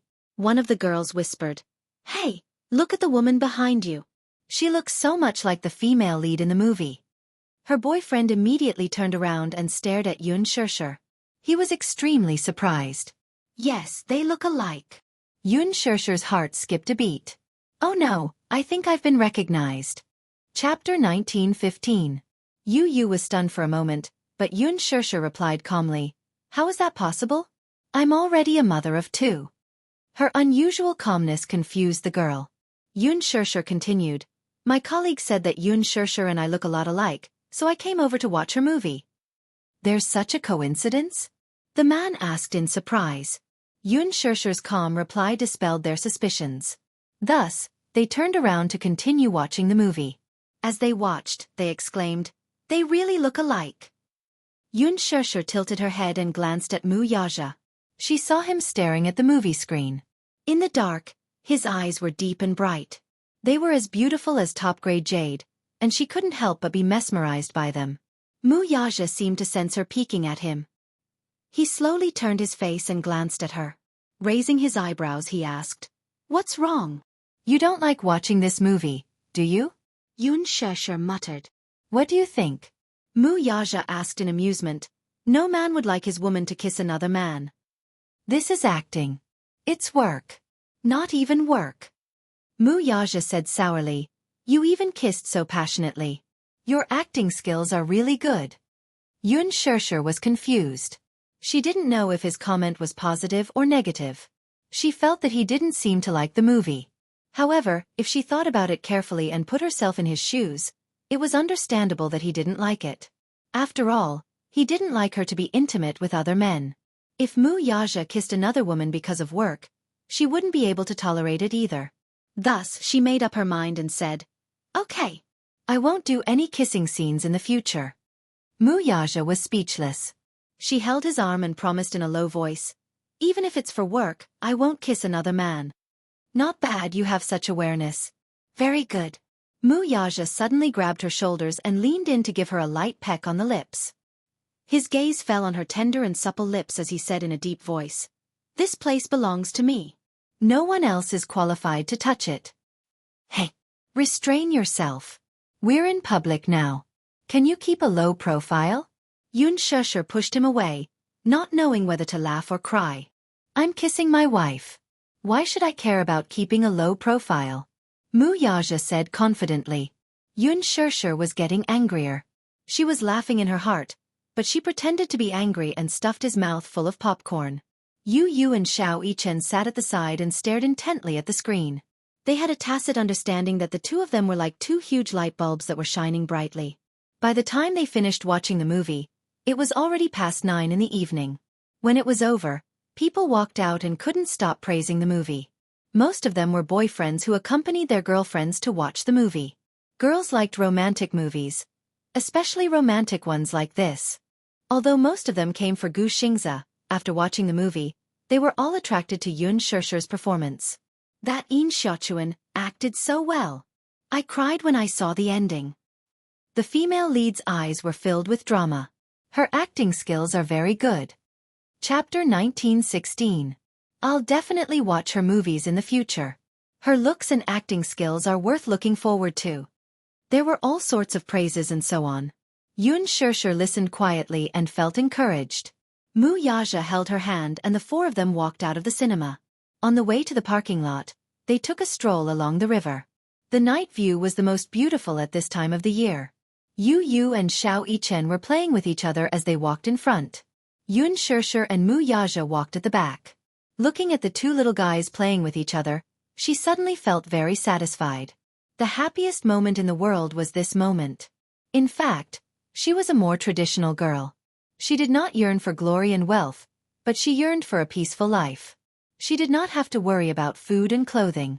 To have a warm family, a loving husband, and two adorable Xiaobao twins, Yu and Xiao Yichen, was already a great fortune for her. She was quite content with the present situation, she thought without pretension. She did not like to go out and play. Like those young girls, she did not like to go to bars, dance clubs, or nightclubs. She did not like noisy and extravagant places. When she was free, she liked to hold her beloved man's arm and take a stroll quietly. Her days were leisurely. Perhaps, she did not live up to expectations. But it was true that she was very satisfied with such a life. God was good to her, and she knew how to cherish what she had. The world is unpredictable and capricious. You can never predict which will come first, tomorrow or an accident. So she cherished what she had. That's great. Yun Shirshir suddenly sighed. It's really good to have such a peaceful life. Where did you get all these sighs from? Mu Yaja laughed. I'm just expressing my feelings. Yun Shirshir smiled contentedly. After I film a few more movies, I'm planning to retire. I don't need a lot of money, as long as I have enough to spend. I don't like a busy life. I prefer this peaceful life. Didn't I say that you don't need to act anymore? I can afford to raise you. Of course I know you can afford to raise me. You're so rich. Not to mention me, even if there were thousands of me, it wouldn't be a problem for you to raise me. Mu Yaja was puzzled. Then why do you insist on making movies? It's just a dream. A person without dreams was no different from a salted fish. I just want to realize my value. Little fool. The two of them talked and laughed. When they arrived at the parking lot, Yun Shirshir called the two noisy little guys to go home. After coaxing the two little guys to bed, Yun Shirshir also washed up and went to bed. A certain energetic man wanted her again. Yun Shirshir pushed him away. It's getting late. Let's sleep. I want it. With just 2 words, his ambition was as clear as day. Yun Shirshir ignores him. It's already 11 o'clock. You have to get up early to work tomorrow. It's okay, I have good stamina. Yun Shirshir. You can't do it even if you have good stamina. I'll wake up earlier than you tomorrow. I have to rush to work. Just for a while. The man's ambition was hard to hide. He pressed his body against hers and even knew how to bargain with her. Yun Shirshir blushed and mumbled. I'm on my period these 2 days. It's not convenient. Period. The man raised his eyebrows suspiciously, as if he didn't believe her. Really? Chapter 1917. Mu Yaja, on the other hand, looked a little frustrated and disappointed. Why was her period here? He had worked so hard, but she did not have any reaction at all. Did she not know what his ambition was? Yun Shirshir would take birth control pills behind his back. How could she fall for it so easily? Now that her career was on the rise, it was not suitable for her to have another child. Moreover, she already had 2 cute little guys by her side. If she had another child, wouldn't it be a mess? Yun Shirshir thought that it was enough to have Xiao Yichen and Yu Yu, these 2 clowns. She did not want a 3rd child. However, Mu Yaja did not think so. He was still hoping that she would give him another little princess. Therefore, in a certain aspect, he was especially proactive. However, Yun Shirshir was going to be tortured by him. She did not know where this man got his energy from. After a night of passion, he could still go to work energetically the next day, but she could not. If he continued like this, she would be exhausted. Yun Shirshir did not want to talk to him anymore. She pulled the blanket over herself, wrapped it around her, and closed her eyes to sleep. Mu Yaja could only give up when she was so shameless. There was no hurry. There was still a long way to go. He lay down obediently and hugged her. Then they fell asleep together. Over the past few days, the box office sales had been good news. Soon, it broke the 2 billion mark. Lin Fengtian and a few investors were overjoyed and held a huge celebration party. At the premiere, a few of the main cast members said that if the box office sales could break the 2 billion mark, each of them would fulfill a small wish of their fans. However, now that the box office sales had broken the expected target, it was time to fulfill the bold words that they had said at the beginning. On the night that the box office sales broke the 2 billion mark, Gu Xingze, who had been silent for a long time, was the first to release an erotic photo. Back then, at the premiere, under the collective encouragement of his fans, he promised that if the box office exceeded 2 billion, he would contribute a nude photo. When the fans heard this, it was as if they had been injected with chicken blood. Watching the movie once was not enough, they had to watch it 4 or 5 times. Then, they raised their heads and looked forward to the box office breaking the 2 billion mark. Gu Xingze kept his promise and posted a nude photo of the woman. The so-called nude photo was at best half naked. He was lying in the bathtub and took a half-body selfie. In the photo, the messy forehead hair, the unruly eyes, and the fine and sexy body made the fans drool. Many fans were moved to tears, not because of Gu Xingze's promise, but because he had finally updated his Weibo after being silent for so long. This made all the hardcore fans cheer. Xingze, as long as you're well, that's enough. Heart. Xingze, we'll love you forever. I heard that you're sick. I hope you can take good care of yourself. Xingze, we will always be your strongest backing. I hope you have a good rest. In the blink of an eye, this Weibo post attracted hundreds of thousands of likes and quickly reached hundreds of thousands of reposts. It could be seen that even if Gu Xingze was banned, his influence was still not to be underestimated. Yun Shirshir promised that if the box office sales broke the 2 billion mark, she would personally remove her makeup on the show and show her bare face. Chapter 1918. The audience held their breaths. Everyone present was a fan of the original novel of The Green Apple. They were fans of the coupling of Gu Xingze and Yun Shirshir. They liked both Gu Xingze and Yun Shirshir. Surprisingly, most of Yun Shirshir's fans were female. After all, girls liked beautiful things, and they yearned for Yun Shirshir's natural beauty. Hence, when Yun Shirshir removed her makeup bit by bit, everyone held their breaths. The audience was afraid to appear in front of the public camera. She had always been a delicate and refined beauty like a goddess. Once she removed her makeup, she would look like a scene of a car accident. This would shatter everyone's fantasies. Some people thought that Yoon Shirshir's bare face wouldn't be too beautiful, but it wouldn't be to the point of being unbearable to look at. She could only be considered as a passerby. After all, her foundation was still there. However, just as Yoon Shirshir removed her makeup and lifted her head to face the audience with a smile, the audience let out an exaggerated gasp of surprise. Oh my God! It wasn't an exaggeration to say that she looked exactly the same as when she put on light makeup. Especially those eyes. What thick eyelashes, those bright eyes, and when she narrowed her eyes and smiled, they were as charming as silk. They were as enchanting as water. She had a perky nose and soft cherry blossom lips. What was even more shocking was that her skin was fair and translucent. Her skin was like the finest jade that could be broken with a flick of a finger. The host was also very surprised. When the program team had asked Chin Zhou if he could fulfill the promise that Yoon Shirshir had made at the premiere and show her bare face to the audience, Chin Zhou had gladly agreed. The host had even joked about it. Which female celebrity would be willing to show her bare face on a program? Even if she wanted to show her bare face, she would just remove her eyeliner and eyelashes. She wouldn't even remove her foundation makeup. However, Chin Zhou had said, use the strongest makeup remover. It doesn't matter if she removes it completely. One of the female hosts couldn't help but mutter in her heart, oh my God, this Yoon Shirshir is taking things too hard. Can't she just pretend to remove her makeup? Why did they have to be so exaggerated? Nowadays, which female celebrity could truly withstand the test of removing makeup? The most important step of makeup was the foundation to even out the skin tone. Many female celebrities had to stay up late to memorize scripts and rush to film, so their endocrine imbalance caused their skin tone to darken. There were also many spots, so they couldn't do without foundation. However, when Yoon Shirshir showed her bare face, this female host was the first to stand up and question her. You didn't remove it completely, did you?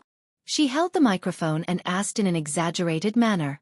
The male host at the side frowned. This female host was the pillar of the TV station. She could be said to be a gold medal host, but she had already become famous due to her pair of huge breasts. In terms of hosting skills, it was obvious that she was just passable. She stood up and questioned, causing another senior male host to frown in dissatisfaction. If Yoon Shirshir didn't clear her doubts, then it would seem that Yoon Shirshir was hypocritical and pretentious. She was obviously trying to stir up trouble. If this continued, he was afraid that Yoon Shirshir wouldn't be able to get out of the limelight. The program team invited celebrities to do the program for a win-win partnership. The celebrities used the program team to promote their own movies, and the program team used the celebrities to increase the ratings. Therefore, the program team rarely made embarrassing requests of the celebrities in public. Chapter 1919. That female host pretended to exaggerate and shook her head. I don't believe it, can I touch it? Aya, let me do such a good thing. That male host rushed forward to give it a try before the female host could. The audience let out a kind laugh. Yoon Shirshir said shyly, let her do it? I think Sister Xing doesn't believe that I removed it cleanly.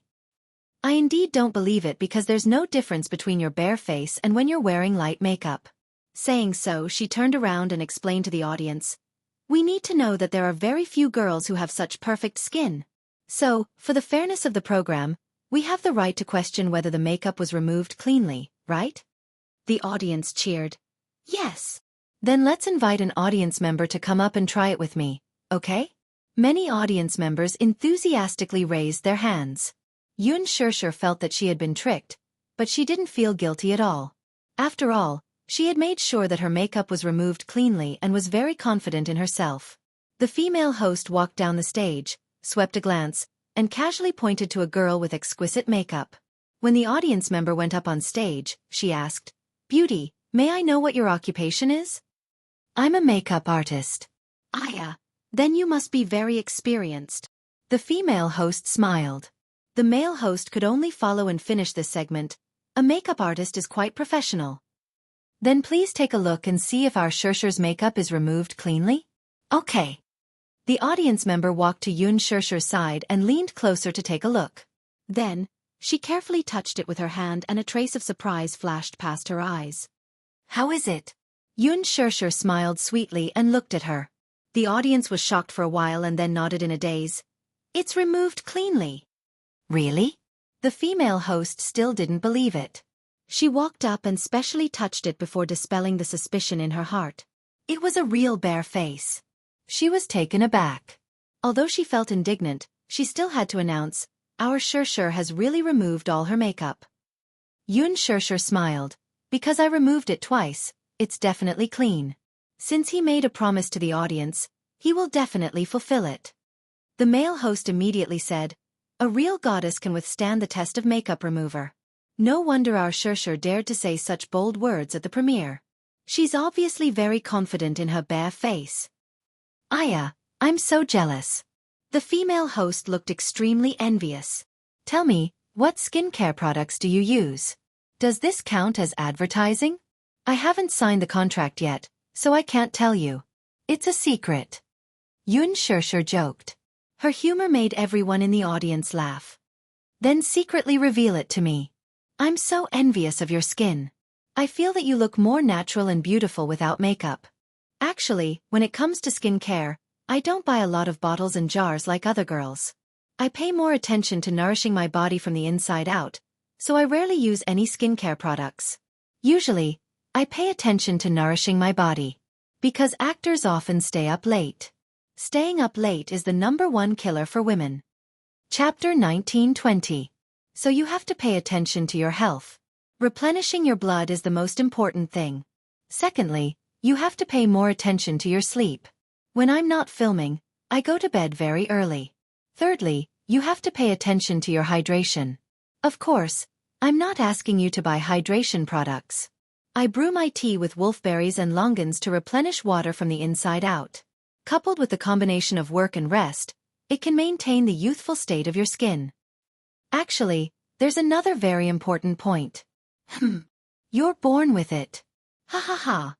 The recording of the show was very successful. The viewership ratings that night increased by 2 percentage points. Compared to the previous viewership ratings, it was a huge breakthrough and became the viewership champion of all variety shows. After the show ended, Yun Shirshir Barefaced and True Goddess Shirshir Barefaced quickly occupied the top search rankings. Many netizens expressed their envy after seeing Yun Shirshir's barefaced face. Most of the female netizens, while marveling at Yun Shirshir's barefaced face, went to her Weibo to follow her and leave comments, asking for tips on maintaining her skin. What was even more shocking was that after this episode, many cosmetics and skincare brands extended an olive branch to her. Qin Zhou successfully signed a few more cosmetics contracts. Of course, this was all in the future. At the same time, The Green Apple was still firmly at the top of the box office rankings. Although it had declined from the initial trend, it continued to grow steadily and slowly. Except for an American blockbuster that was released on New Year's Day, it was easily overtaken by The Green Apple again. The economic benefits it brought were immeasurable. The popularity of the movie caused Yun Shirshir's social status to soar. Although there was a lot of competition in the entertainment industry, only the newcomers were happy and the old ones were not. However, Yun Shirshir's explosive popularity was still a rare phenomenon. That night, The Green Apple was only a few $1 million away from breaking the Chinese box office record. It was only a step away. Lu Jinyu booked a private room at the bar for a gathering. When Mu Yaja arrived with Yun Shirshir, the group of brothers was already there. "Boss, sister-in-law." Everyone stood up and greeted him respectfully. Yun Shirshir smiled and said, "Don't be so polite. Just call me Shirshir." Her sister-in-law felt awkward when she heard that. "That won't do. Shirshir is our boss's nickname. We don't dare to overstep our boundaries." Zhang Shen said half jokingly and half seriously.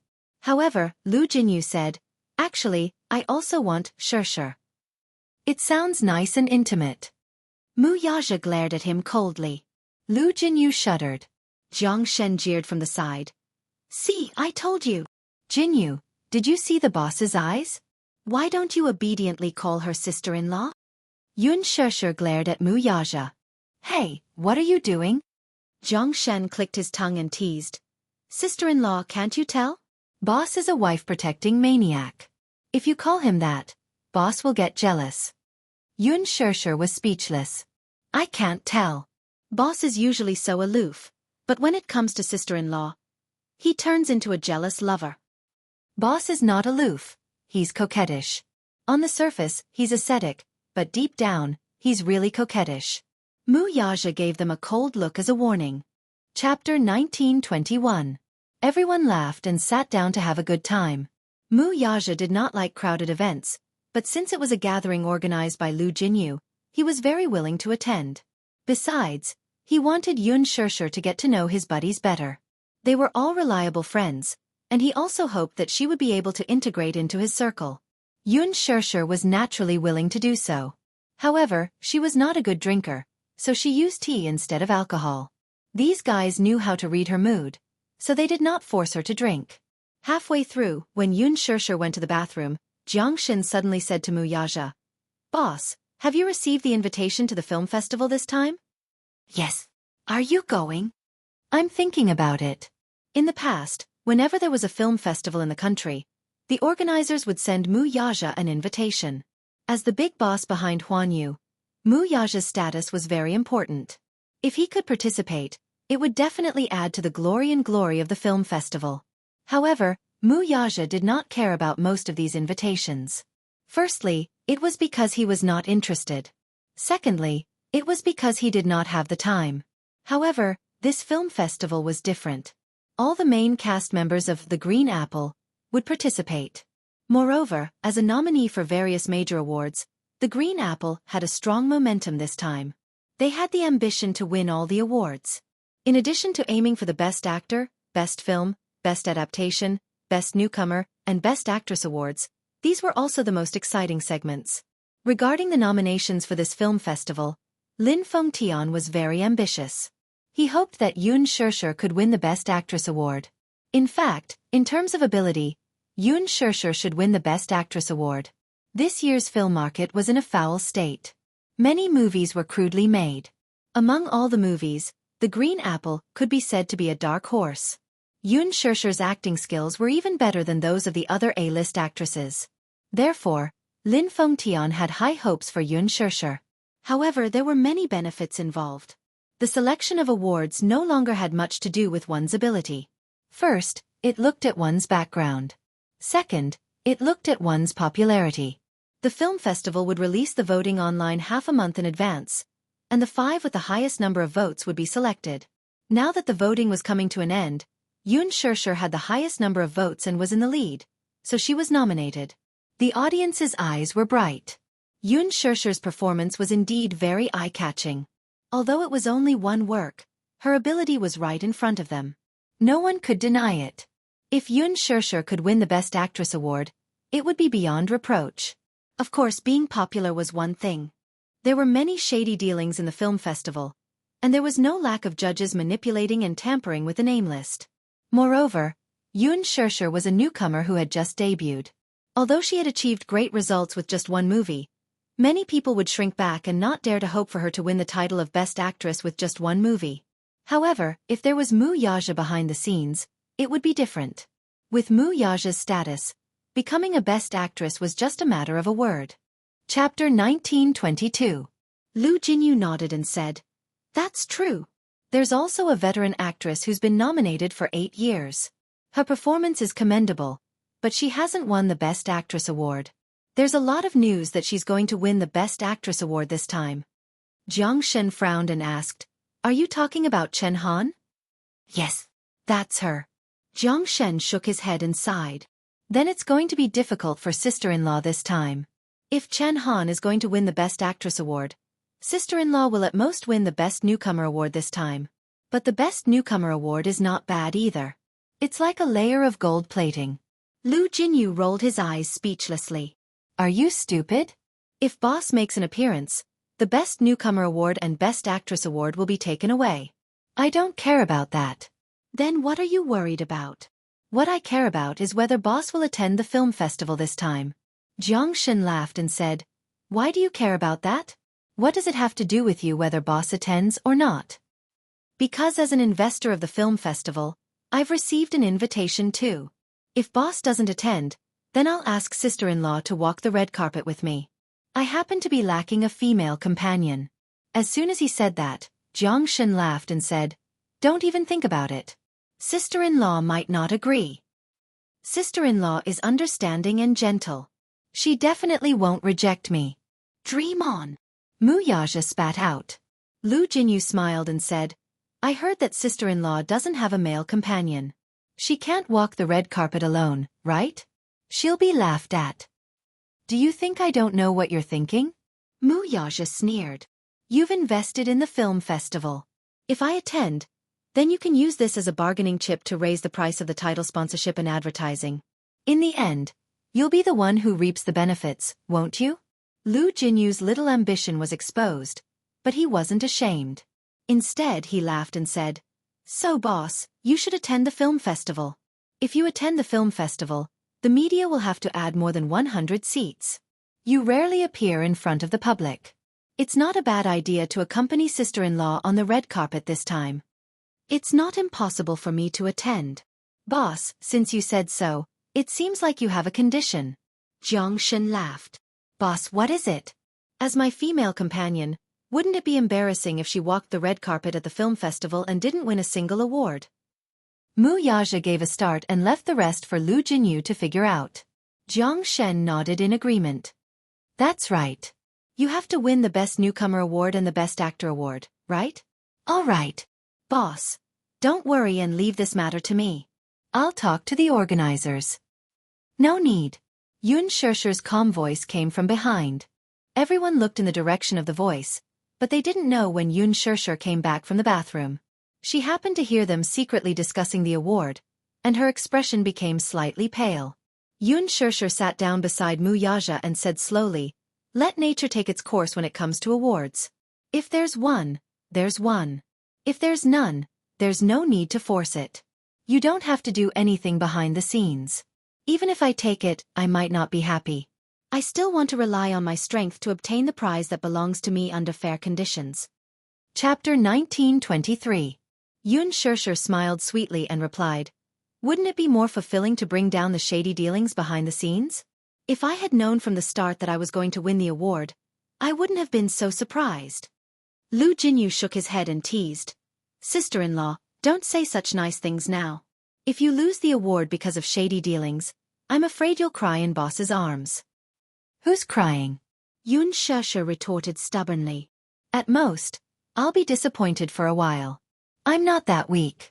Besides, I feel that I'm still lacking in maturity and capability. Even if I don't win the award, I won't feel disappointed. Anyway, I have to adjust my mentality. After a pause, she continued, Besides, I don't have much hope for the award. The most important thing is to participate in it. This is my first time attending a film festival. The most important thing is to see more of the big scenes. She didn't have much hope in the first place. She had only acted in one movie. It was already the biggest surprise that the box office sales were so high. What else could she expect from an award? If she could become the Best Actress award with just one movie, wouldn't all the veteran actors and A-list actresses who had acted in so many movies be crying beside the toilet if they didn't even get a single nomination?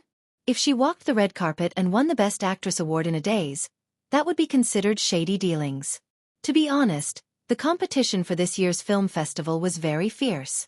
Chen Han, the veteran actor, had sold the overseas copyright for a sky-high price for a literary film that was released in North America this year. Although the box office sales were mediocre, the film's reputation was through the roof. Her performance in the film was also very stunning. Moreover, the film had been in theaters for a long time. After several rounds of accumulation, it was much more popular than her. Besides, although she shot to fame overnight, she didn't have a strong fan base. Her short accumulation of fans couldn't compare to those A-list actresses. She didn't have much competition at all. Thinking about it this way, she actually felt relieved. She was already very satisfied to be able to win the Best Newcomer award. She still hoped that she could fight steadily and steadily. There was no need for her to soar to the top. If there were too many ups and downs, she wouldn't be able to get used to it. She was participating in the film festival because it was her first time. Hence, she was very nervous. Lu Jinyu smiled and said, What's so great about a local film festival? If you want to see a big scene, ask boss to send you to the Oscars Film Festival. That's called Starlight Shining. It's not a festival that just any celebrity in the country can be invited to. Really? To be invited to the Oscars Film Festival, Regardless of whether one's work was nominated or not, just walking on the star-studded red carpet was already the highest praise for a domestic artist. This was like studying hard for 12 years and studying abroad. It was equivalent to being plated with a layer of gold. It wasn't that they worshipped foreigners, but that the Oslo Film Festival was the most prestigious film festival in the world. It had a wide influence and the highest standards of film festivals. If any artist in the country could be nominated, it would be a joyous thing. Female celebrities were all racking their brains to walk the red carpet at the Oscars Film Festival. If he brought it back, he would be able to write articles for a year. Of course, there were also female celebrities who spent a lot of money to buy tickets. Although they spent a lot of money, it was worth it since they could increase their fame. Chapter 1924. Muyaja, can you take me there? I've always wanted to go to the Oscars Film Festival. If I can see my idol in person, I'll have no regrets in life. Your idol? Yeah. Lu Jinyu's interest was piqued. Sister-in-law has an idol? Who is it? Leonardo. Jiang Shen's lips twitched. Little Li? Little Li was Leonardo's nickname, and it was also the nickname his fans gave him. Once upon a time, Leonardo's incomparably handsome face had captivated countless fans. However, ever since he decided to pursue the path of strength, his looks had deteriorated year by year. In recent years, his looks had even fallen below the freezing point. However, Yun Shesher still regarded him as her idol. Even though he was not as good-looking as before. Yun Shesher defended her idol and retorted, "What, Little Li? He's my idol." Jiang Shen said mercilessly, "It's a pity that your idol is old. He has a potbelly and stubble. He's no longer as handsome as he used to be." What a joke. How dare he praise another man in front of sister-in-law? Who knows how boss will make things difficult for him later? He was a person who knew how to judge the situation and observe the situation. When sister-in-law mentioned that her idol was Leonardo, boss's expression was already very strange. Jiang Shen did not forget to flatter him. "My idol is boss. He's handsome and rich. He's a diamond-level idol." Lu Jinyu was disgusted by Jiang Shen. "Please don't disgust me. I feel like vomiting." "What? Are you openly questioning boss's charm?" Jiang Shen tried to sow discord between them. "No, he's questioning your flattery skills," Yun Shesher said quietly. Lu Jinyu gave her a thumbs up. Mu Yaja's lips curled into a smirk. He, who was usually silent, picked up his wine glass and took a sip of red wine. Yun Shesher suddenly held his arm. "By the way, will you attend the film festival?" "Ha! Didn't I ask you before? Will you go to the film festival?" Mu Yaja pretended to be mysterious and did not give her a clear answer. Instead, he asked slowly, "Do you want me to go? Just because I want you to go?" Yun Shesher smiled. "If you go, you can be my date. I'll hold your arm and walk the red carpet together." Jiang Shen coughed from the side and said, "Sister-in-law, you should be more reserved. Which girl invites a man to be her date? What's the big deal? He's a block of wood. If we wait for him to open his mouth, won't we have to wait till the end of time?" Yun Shesher did not mind being reserved though. She actually hoped that Mu Yaja would go. It was the first red carpet in her life. She hoped that she could walk down the red carpet with him and accept the baptism of the spotlight. It must be memorable. More importantly, other than Mu Yaja, she could not think of anyone else to be her male companion.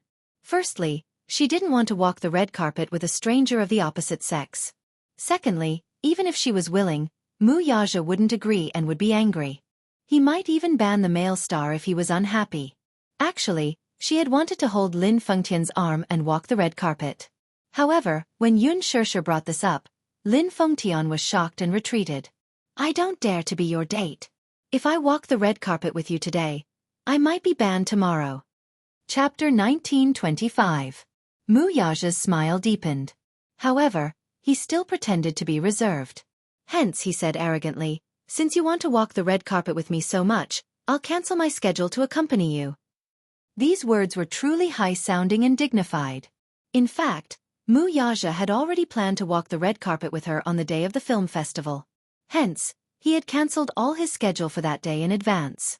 However, he couldn't make it too obvious in front of his subordinates. Hence, he pretended to be cold and aloof, as if he didn't care. In fact, he cared a lot about it. Yun Shusher glanced at him in exasperation. Seeing his cold and indifferent attitude, she suddenly snorted. Oh dear.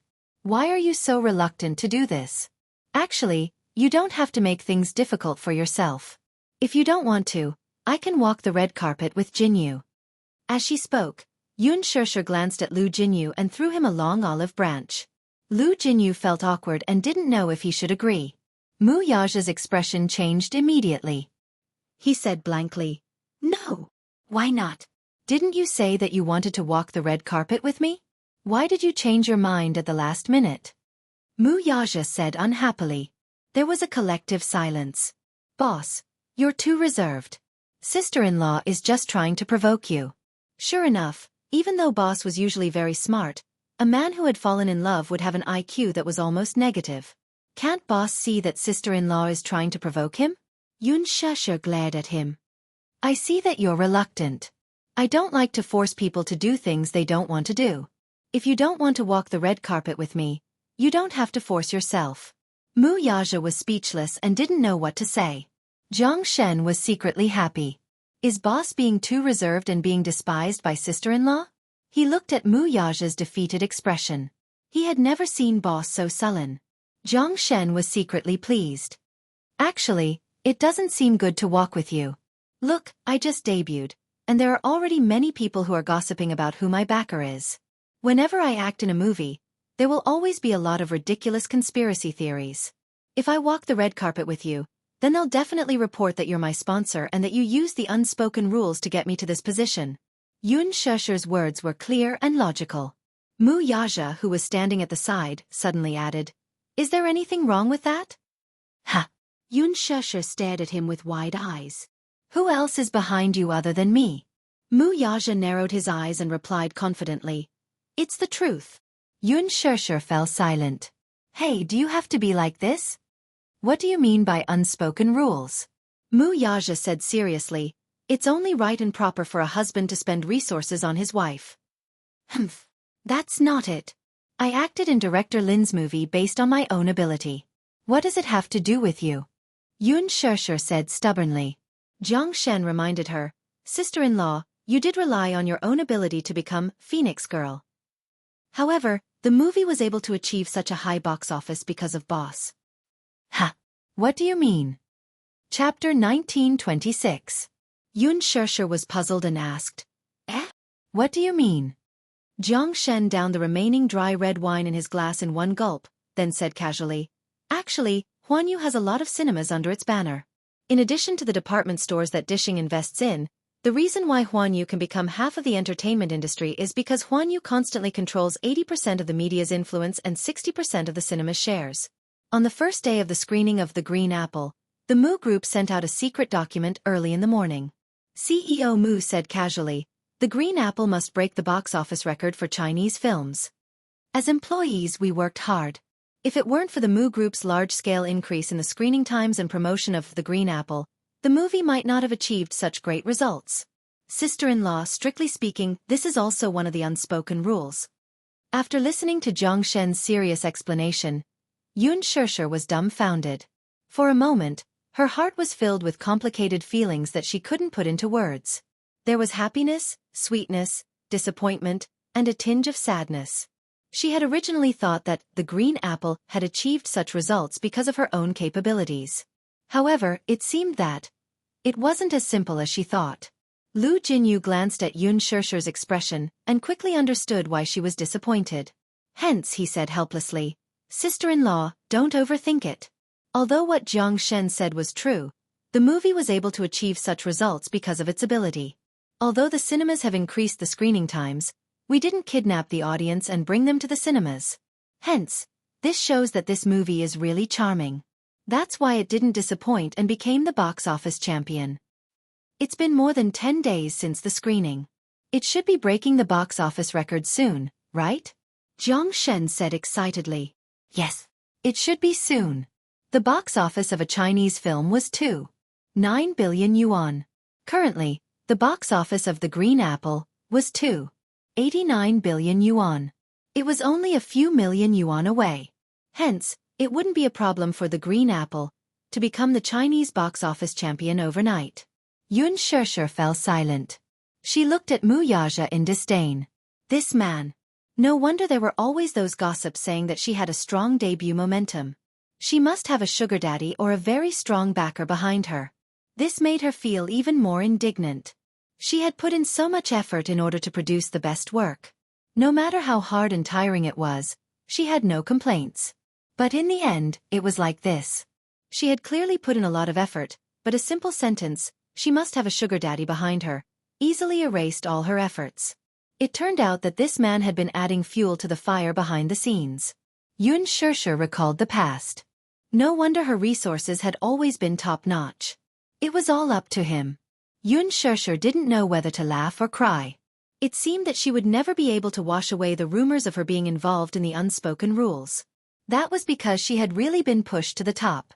However, her husband was the one who had pushed her to the top. This was something that no one had expected. She was flattered so much that she felt at ease. Hehe. You have to walk the red carpet with me. Mu Yaja spoke from the side. His attitude was firm and unquestionable. Yun Shirshir frowned. Why? There's no why. Chapter 1927.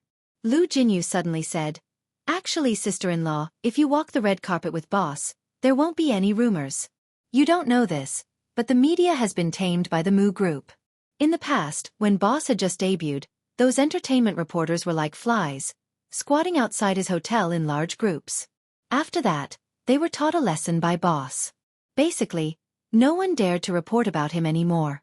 If they dare to use boss to create hype, they'll basically be banned. So, you should walk the red carpet with boss. It's easy. It doesn't matter who I walk with. The point is, he's really an awkward person. I just asked him to walk the red carpet with me, but he said that he was reluctant. I was being kind and told him to change to someone else, but he insisted that I walk the red carpet with him.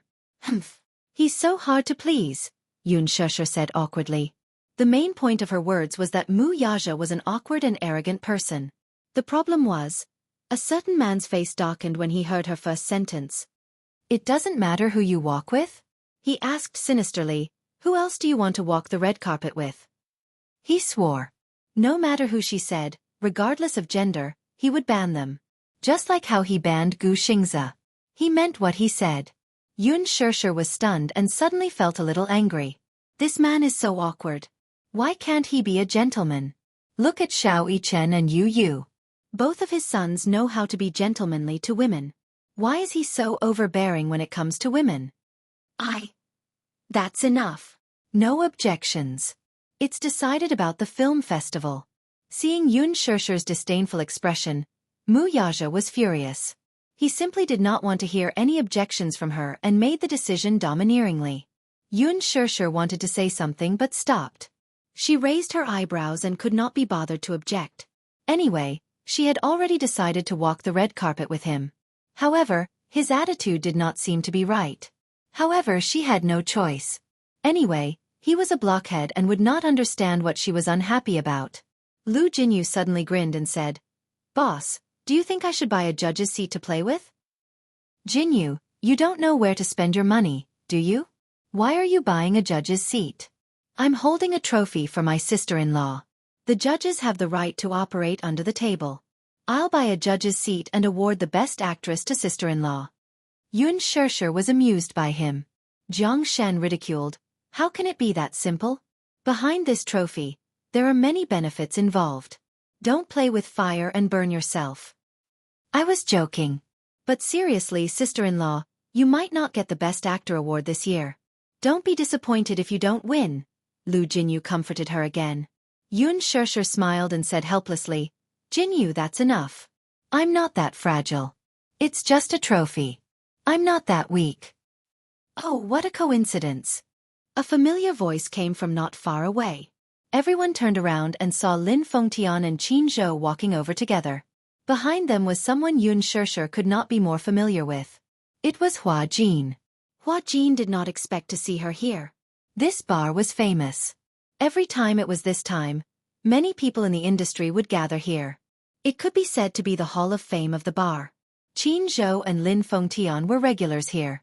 Chapter 1928. Needless to say, Hua Jin was even more familiar. Before he debuted, he had been hanging out in this bar all year round. Many of the senior guests knew him.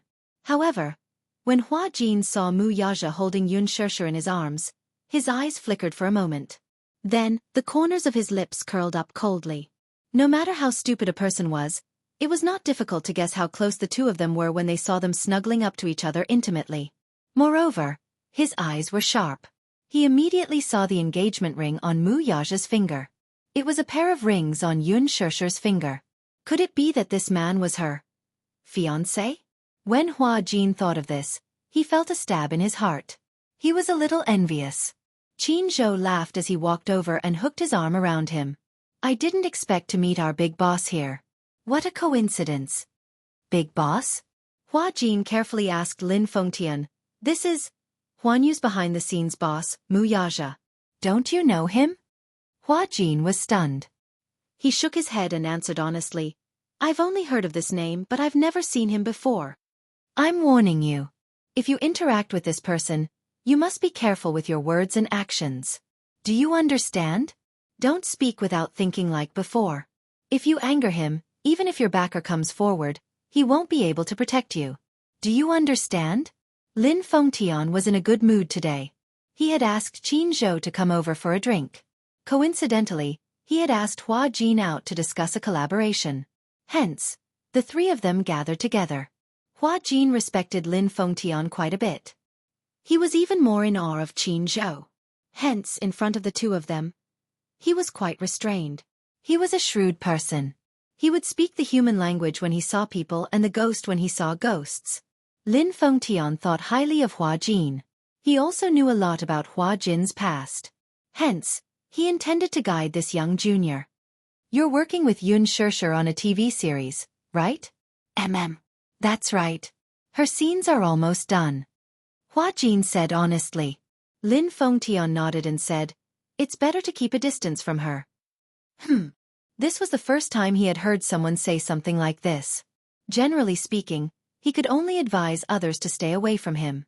However, no one had reminded him to keep a distance from that person.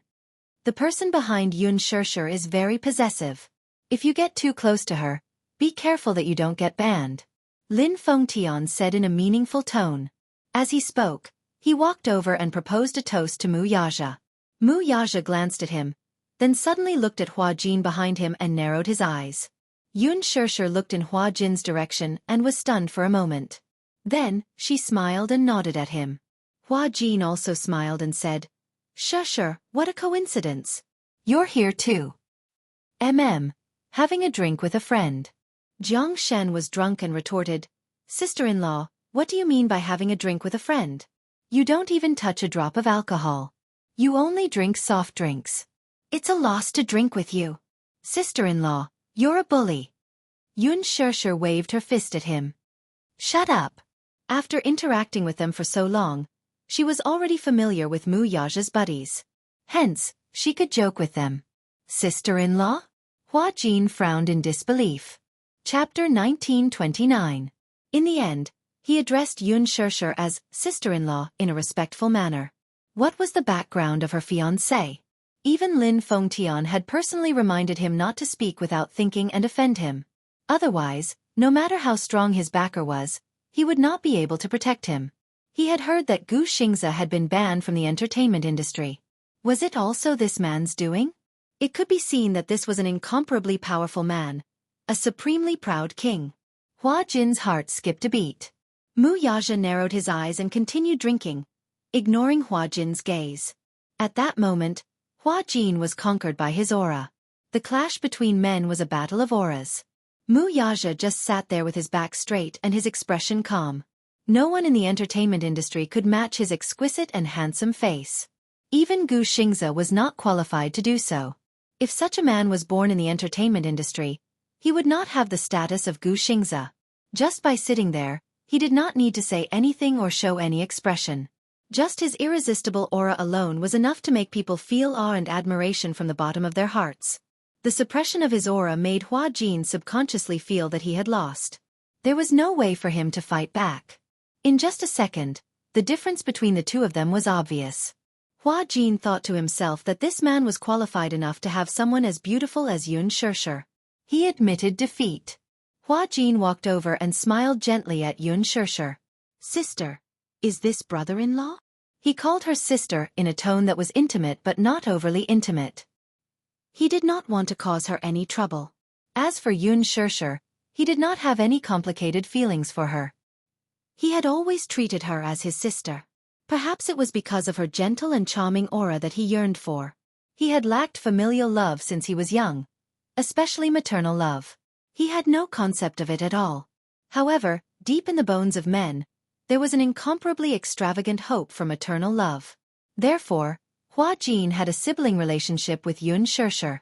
He treated her as his elder sister, perhaps because he was greedy for the mature and gentle feeling she gave off. Mu Yaja glanced at him. Who is this? Yun Shirshir immediately said, Hua Jin is in the same crew as me. He's a few years younger than me and we get along quite well. Mu Yaja immediately looked at him suspiciously. Hua Jin, on the other hand, smiled sweetly and called out obediently, Brother-in-law, I heard my sister mention you when we were on set. Mu Yaja first looked him up and down. Suddenly, when he heard his respectful greeting, he faintly grunted. However, they did not reject him. It seemed that he had acknowledged him as brother-in-law. Yun Shirshir felt gratified. The three of them joined the battle. Hence, the table was in full swing. The battle was fierce. The ending was undoubtedly tragic. Other than Mu Yaja and Hua Jin, the rest of the people were almost lying down. Mu Yaja was born with a good alcohol tolerance and knew how to control the situation. Moreover, no one dared to force him to drink too much. Hua Jin, on the other hand, often went to bars and nightclubs. He had been through hundreds of battles and his alcohol tolerance was very high. Yun Shirshir also drank half a glass. As a result, the alcohol kicked in. She was a little drunk, and it was time for her to stop drinking. When they left, it was already very late. Chapter 1930. Tonight, he was in a good mood. Hua Jin watched the two leave and smiled as well. He then helped Lin Fengtian out of the room. When the car passed by the night market, Yun Shirshir leaned against the window and suddenly said, I want to eat skewers. No. Mu Yaja, however, rejected her unquestionably. Barbecue, junk food, and unhygienic. Why did she like to eat such things? It's getting late. You should go back and rest. No, I want to eat. I haven't eaten in a long time. Mu Yaja was speechless. Didn't Qin Zhou ask you to lose weight? We're going to walk the red carpet soon. You should at least maintain your figure, right? It's okay to eat a little. Just a little. Yun Shirshir suddenly thought of something. Don't tell me you haven't eaten skewers before? No. Oh please. It's delicious. Actually, the real delicacies are hidden in the streets and alleys. The taste is really good. If you haven't eaten it before, you'll regret missing it. Yun Shirshir was eloquent. She looked at the delicious food passing by outside the window and was fascinated. Perhaps it was because of the yearning in her eyes. Mu Yaja finally softened and asked the driver to stop the car by the side. The weather was a little cold at night. When she got out of the car, he deliberately put his jacket on her. What are you doing? I'm not cold. Put it on. He did not allow her to protest and used his jacket to wrap her slender body. Yun Shirshir had no choice but to put it on. However, the man's consideration still warmed her heart. The night market in capital city was busiest until 3 or 4 o'clock in the morning. It was bustling with people. Although it was early in the morning, business was good at the stalls. There was a night market here. At night, there would be a lot of delicious food. The foodies who were rooted in capital city rarely visited those restaurants. That was because they knew that the real delicacies were hidden in alleys like these. As the saying goes, good wine fears no dark alleys. Although the area wasn't bustling, business was booming at night. Yun Shirshir finally found a seat. The table was low, and the stool was uneven. When Mu Yaja sat on it, the other end of the stool almost tilted up. Yun Shirshir's reflexes were quick, and she only managed to stabilize her balance by sitting on it. This broken stool. Mu Yaja cursed in his heart. The table was also very short. After all, with his height, the table only reached his waist when he sat down. He had never felt so uneasy before and was not used to it. Yun Shirshir glanced at his ashen face and laughed out loud. She had never seen Mu Yaja so nervous before. The Honorable Big Boss Mu was actually willing to lower himself to accompany her to eat at a roadside stall. Aya, could this be considered true love? Yun Shirshir covered her mouth and snickered. She was overjoyed. Mu Yaja had never been to such an occasion before, so he was at a loss. He did not understand. In such a simple place, even the table was missing half a corner and was not stable. What was there to patronize? Yun Shirshir laughed at him. You don't understand. Actually, skewers are the most popular culture in the night market. I used to come here to eat skewers when I got off work late. Especially in the summer, it was especially good. In the winter, business is not good. In the summer, there are dozens of tables like this. Even 10 people can't handle it. As Yun Shirshir spoke, she lowered her head to order something. It was midnight and she was very hungry. Chapter 1931. He pointed at one of the lines and questioned, "What's a silkworm cocoon?" Yun Shirshir looked up and looked at him as if she was looking at a retard. She was extremely disdainful. What else can it be? After a silkworm baby spits silk and opens the cocoon, the silkworm will turn into a small ball inside. That's called a silkworm cocoon. Of course, he knew what a silkworm cocoon was. The problem was, could this show be eaten? That's a worm. Mu Yaja could not stay calm anymore. Can it be eaten? The taste is not bad. What's cicada? Mu Yaja's mysophobia was acting up. He felt that there was a black mass of worms flying in front of his eyes. Before he could see them, he already felt his stomach churning. This restaurant's roasted cicada is very delicious. My colleague brought me here to eat it. At first, I also felt disgusted, but after eating a little, it was like opening the door to a new world. Mu Yaja felt that the world was a fantasy. He had never heard that worms could be eaten. Moreover, cicada also has medicinal value. Eating it is not only harmless to the body, but it's also beneficial. However, barbecue is just for the taste. There's no need to consider whether it's nutritious or not. Now that I haven't eaten skewers, I'll definitely order cicada. After Yun Shirshir was done ordering, she passed it to the boss. Soon, the food was served in skewers. When Mu Yaja saw the first serving, he immediately covered his mouth in disgust. This woman had a strong taste. She actually ate pig brains. Pig brains were roasted with chopped green onions, soy sauce, and garlic paste on top. It was especially fragrant, and the oil was constantly boiling. However, just imagining it made him flinch. That was a brain. Yun Shirshir was speechless. Hey, what's wrong? You look like you're about to throw up. Is it that exaggerated? It feels disgusting. Just take a bite and you'll feel that there's such a delicacy in the world. Yun Shirshir encouraged. Mu Yaja, on the other hand, gritted his teeth and refused to look at her. Just looking at it was enough to make him feel nauseous. If he tasted it again, wouldn't he vomit? Perhaps it was because he had received a Western-style education since he was young. But when he was younger, he didn't even dare to eat a fish on the table. Westerners were especially disgusted by animal heads. Especially when he was eating the fish, his eyes were staring at him. It was very scary. However, after he returned to China, he gradually accepted the Chinese food culture. However, he only dared to look at things like brains, claws, and worms from afar. He did not dare to taste them himself. Yun Shirshir kept brainwashing him. She was determined to let him have a taste. Don't think that this is a brain. Just tell yourself that you're eating a piece of tofu. That's all. I'm not eating. Mu Yaja's attitude was firm and unwavering. Yun Shirshir pouted and said, "Please, can you be more manly? If I dare to eat it, why don't you dare to eat it? What's in your head? You've even eaten snails before." These words, however, provoked him. Mu Yaja furrowed his brows and stared at her intently. Finally, with an expression as if he was facing death, he closed his eyes and allowed her to feed him a spoonful of crushed brains. He kept brainwashing himself. This is tofu, this is tofu. Mu Yaja endured the discomfort and swallowed a mouthful without tasting it. How is it? It's tasteless. You swallowed it directly? Chapter 1932. Mu Yaja's face immediately turned pale. No! Before he could finish his sentence, Yun Shirshir suddenly grabbed his jaw and forced a mouthful of pig's brain into his mouth. Mu Yaja was speechless. This was simply inhumane torture. For the first time in his life, Mu Yaja had the urge to strangle her to death. Had this fellow become bold? Just as he was about to explode, his tongue tasted a trace of extremely delicious food. His expression instantly froze. He did not think too much just now as all his attention was focused on her.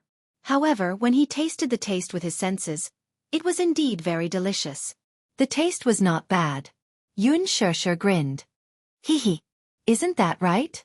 Doesn't it taste great? It's not bad, he expressed implicitly. However, these 3 words were already a compliment. It was an acknowledgement of the pig's brain. Look at how inexperienced you are. Yun Shirshir snickered. Mu Yaja's expression immediately turned cold. This stupid woman actually dared to tease him so recklessly and even laughed at him for being inexperienced. However, he was not angry. Perhaps, he liked her no matter what she was like. He liked it when she teased him and made fun of him without restraint. This made him feel that there was no distance between them. All along, everyone, even Xiao Yichen, would more or less have a sense of respect for him. This feeling seemed to arise spontaneously. Even though he wanted to be closer to Xiao Yichen, the little guy was still very respectful of him. However, this woman made him feel that interacting with her was very natural and there was no need to be restrained by anything. This feeling was very good. While Mu Yaja was in a daze, Yun Shirshir took advantage of the heat and stuffed another mouthful of cicada into his mouth. Yun Shirshir smiled and said, "Try it. How does it taste?" Almost instinctively, Mu Yaja turned his head and spat out the cicada. "It's disgusting. I don't eat worms." The pig brain could barely accept it. Knowing won't do. He hated bugs the most. They felt dirty. Yun Shirshir's lips twitched. "Why did you spit it out?" "I don't like it." "You also said earlier that you don't like eating pig brains. But after tasting it, don't you also think that it tastes pretty good?" "That's acceptable, but not the worm." Just thinking about it made him feel disgusted. "Forget it, I won't force you." Yun Shirshir pouted and snorted, then continued to eat. She hadn't eaten skewers for a long time, so she enjoyed them very much. Mu Yaja looked at her silently. When she ate, there was a different kind of temptation. Her pouty little mouth took a bite of the skewer, and her lips glistened with oil. As she chewed, her tender lips opened and closed, which was extremely tempting. When she ate, her manners were very good. Perhaps it was because beautiful people had a special charm even when they were eating. This was what it meant to be a feast for the eyes. This little thing always unknowingly revealed such a coquettish look from time to time. Watching her eat so attractively, Mu Yaja suddenly felt his throat becoming slightly hoarse. "Eat slowly. Aren't you eating?" Yun Shirshir looked at him with regret. "I ordered a lot. If you don't eat, you won't be able to finish it. If I can't finish it, I'll leave it." "What a waste of food." Yun Shirshir snorted coldly. "No matter what, you have to finish it. Make the best use of it." Chapter 1933. "Who asked you to order so much?" Mu Yaja grumbled, but he picked up a skewer of crispy bones to share her burden. "Is it nice?" "Not bad." Yun Shirshir laughed. "You don't know how to appreciate food. My dear, don't have such a heavy burden of being an idol. You should eat and drink well when you're alive." Mu Yaja was speechless. The two of them sat around the table. Yun Shirshir ate heartily. She was full by the time she had finished eating. Mu Yaja stood up to settle the bill, but Yun Shirshir waved her hand generously. "This meal is on me." Mu Yaja was speechless. "Wipe your mouth." As he spoke, he passed the handkerchief to her. Yun Shirshir carefully wiped the grease off her mouth as she ran to settle the bill. The total was more than 100 yuan, so it was still considered a good deal. After eating and drinking to their heart's content, they wanted to go home and rest early. Yun Shirshir held onto his arm and snuggled up in the crook of his arm. Her extremely coquettish look made his heart skip a beat. Thus, he hugged her shoulders, lowered his head, and kissed her deeply on the lips. He lingered and did not go deeper. Although it was just a light kiss, it was still not enough. When he let go of her, Yoon Shirshir was already intoxicated. Her face looked as if it had been smeared with high-quality rouge, especially her pair of shimmering eyes. Mu Yaja's throat moved. In this chilly wind, his body was slightly hot. Let's go home. He hugged her and wanted to quickly get into the car to avoid the wind. However, just as they were about to get into the car, Mu Yaja suddenly caught a glimpse of a light in a corner not far away. His gaze froze and he turned around abruptly. He saw a flash of light. Immediately after, there seemed to be a black shadow moving in the parterre. Someone was secretly taking pictures. With this realization, Mu Yaja said to her, "Get in the car." "What's the matter?" "Get in the car first. There's an entertainment reporter secretly taking pictures." When Yoon Shirshir heard this, she didn't dare to make a sound and quickly hid in the car. Mu Yaja walked in the direction of the figure. At first, that person didn't realize that Mu Yaja had discovered his presence. However, when he got closer, he suddenly realized that he had been discovered and turned to escape. "Stop right there," he said coldly. The entertainment reporter suddenly stopped in his tracks and turned around. However, he did not recognize the identity of the man in front of him and said in a somewhat annoyed tone, "What? What did you take pictures of just now?" Mu Yaja asked coldly and his tone was unfriendly. Seeing that his tone was not friendly, the entertainment reporter's attitude was not good either. He retorted arrogantly, "It's none of your business. What's that got to do with you? I don't care what you've taken." The entertainment reporter was so angry that he laughed instead.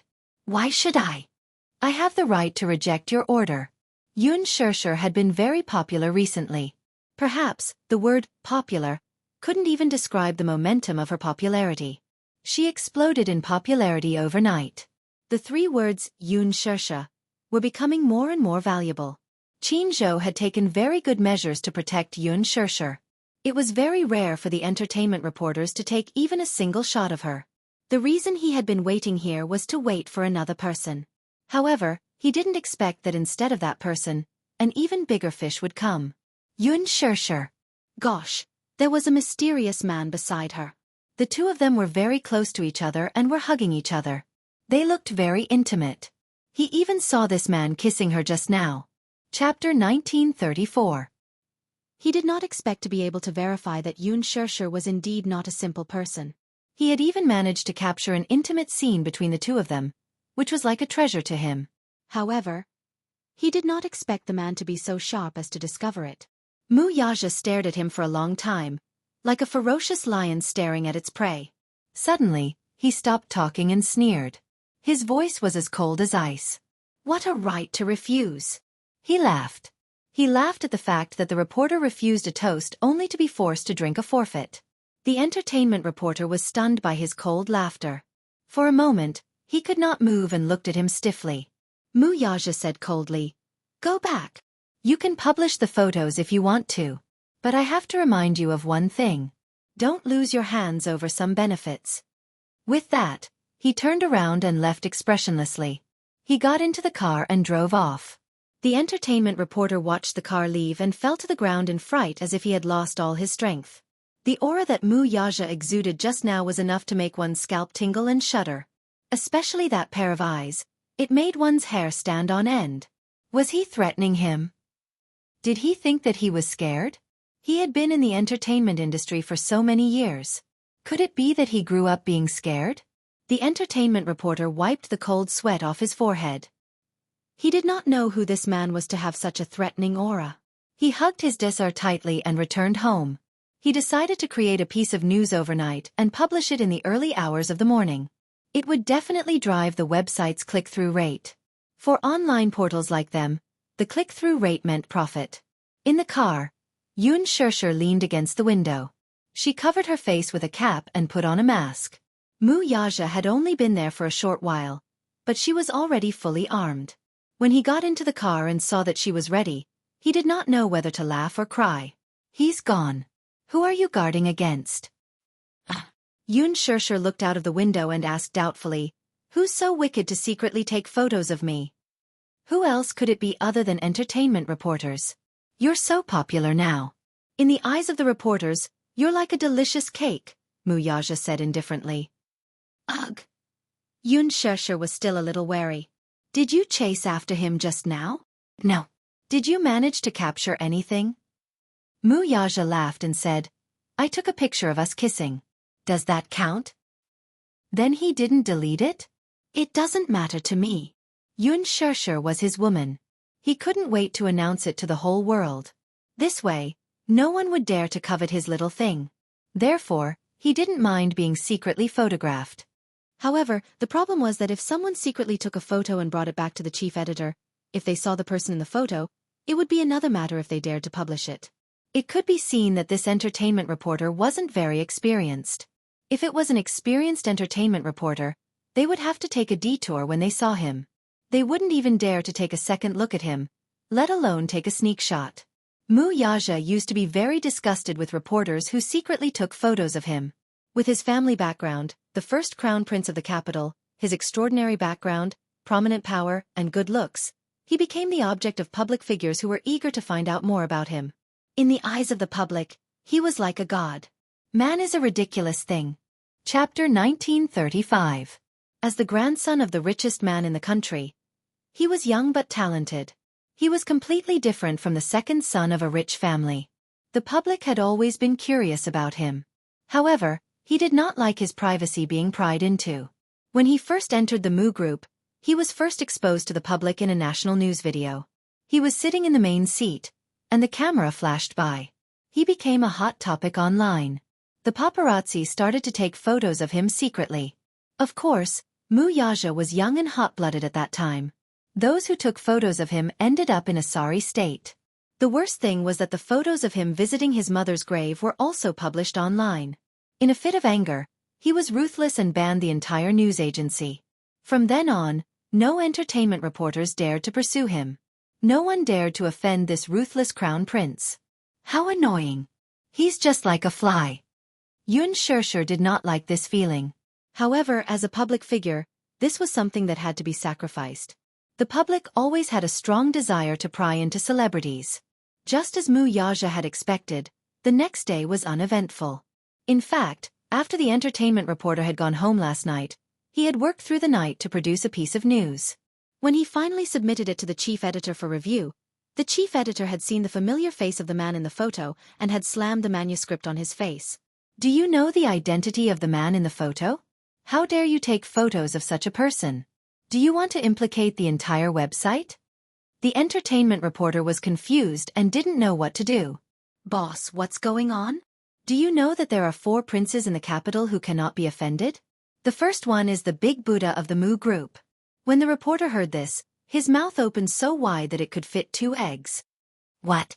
You mean that the man I took photos of is Mu Yaja? Have you heard of this name? Of course. It's like thunder in my ears. Then why did you write it? The chief editor was furious. If he had been careless, Dishing Financial Group would have announced a hostile takeover of them in less than 2 days once the photo was published on the company's website. Only then did the entertainment reporter understand. No wonder that man was so arrogant that day. It turned out that this person had a great background. It seemed that he was still too inexperienced and had almost offended someone he should not have offended. When he turned around, the chief editor could not sit still and broke out in a cold sweat. He immediately called Minyu and asked him to pass on his apology to Mu Yaja. Minyu didn't know whether to laugh or cry. It was rare for there to be an entertainment company that didn't know their boss. They were inexperienced and didn't know the immensity of heaven and earth. He smiled and said, I don't want this to happen again in the future. Of course. This kind of thing will never happen again. I just hope that Chairman Mu won't be angry because of this. We didn't discipline her well enough, and this happened. We've put Chairman Mu in a difficult position. Haha. It's good that you know the rules. Our boss hates private matters the most.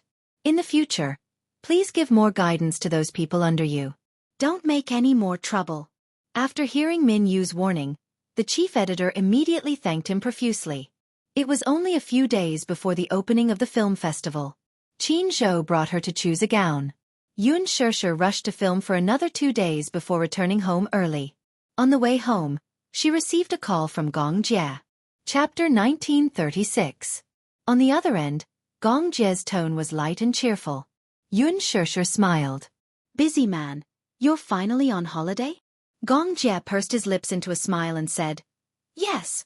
Sis, I want to go to Beijing for a walk, but I can't find a good guide.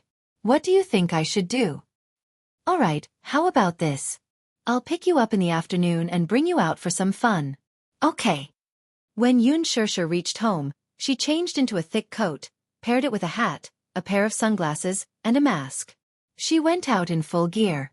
The weather was very good today. The sky was clear and the sun was shining brightly. It was the best time to go out for a walk. On the way, Yun Shishir had already thought about it.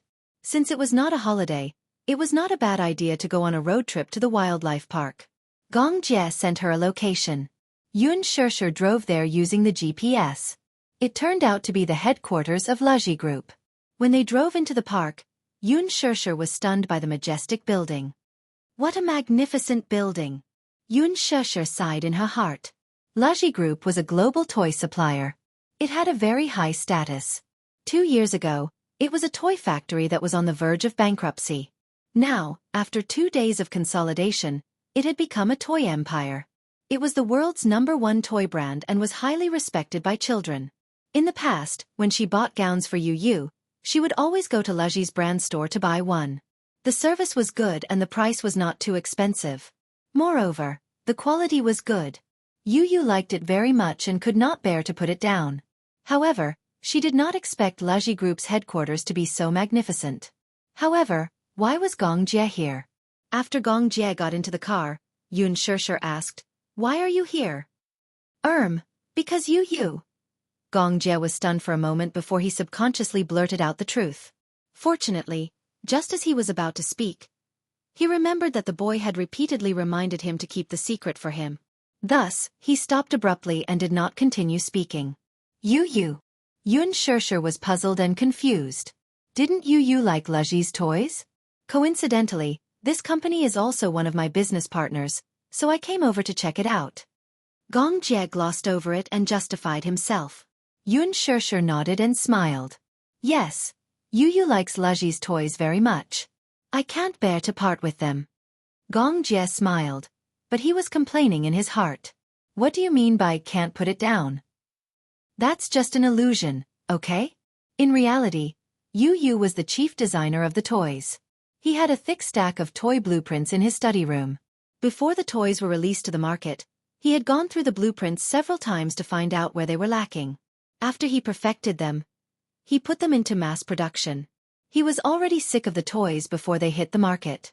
Yu had once complained to him, Mommy's gift to me is so unoriginal.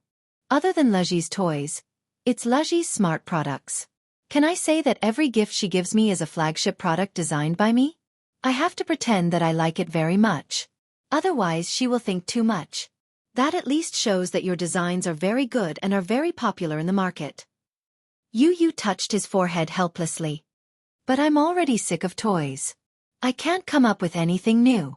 Gong Jie could not help laughing when he thought of this. His stupid sister would never have thought that the chief designer of LoveLore's toys was her precious son. Chapter 1937. Gong Jie asked curiously. He was extremely surprised. How could his sister be so capable as to raise such a heaven-defying genius like Yu? Compared to Yu, Xiao Yichen was born in the same womb as Yu and was also 8 months pregnant.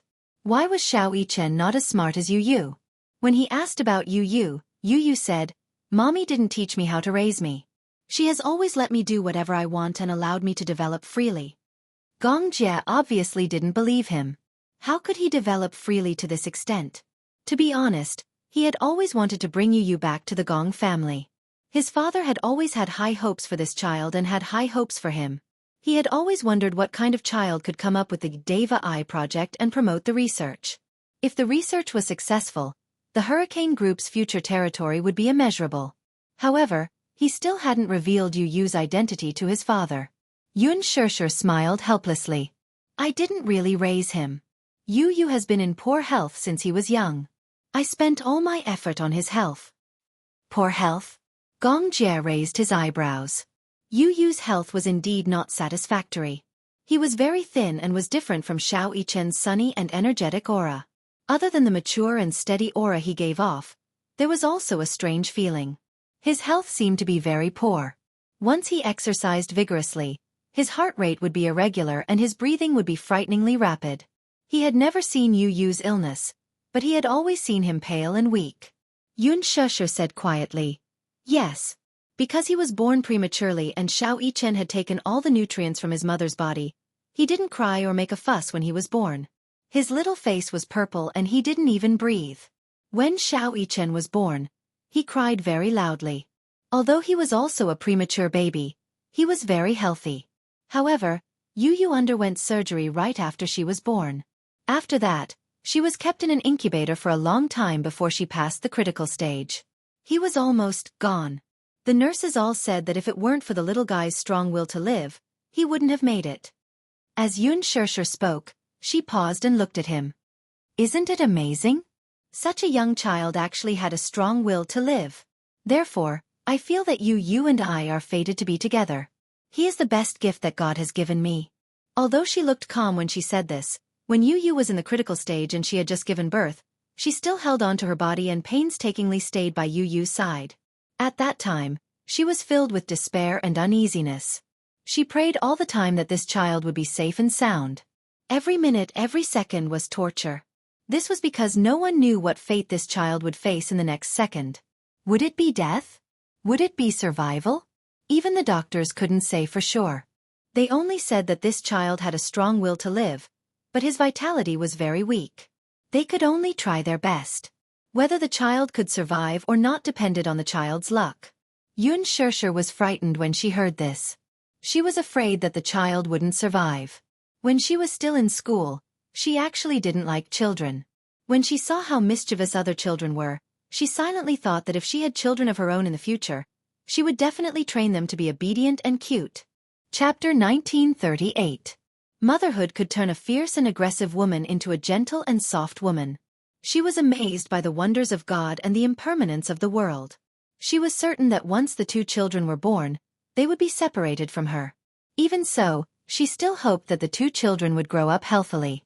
Xiao Yichen was taken away by the Mu family when he was born. However, they left behind a sickly child. The Mu family did not know. The first time Yun Shusher saw the child, he was in an incubator. His skin was wrinkled and his face was flushed. He did not even have time to open his eyes. However, his long eyelashes fluttered like the wings of a butterfly. They were long and charming. I hope that you will survive. I hope that you will grow up to be taller than me and be healthy. Yun Shusher made a wish and named him Tian Yu.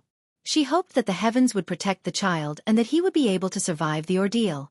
The child seemed to be very intelligent. It was as if he understood her prayers. His vital signs became more stable day by day. On the 18th day of his birth, he finally survived the ordeal. However, he spent his long childhood in the hospital. Yun Shusher always felt that she owed him.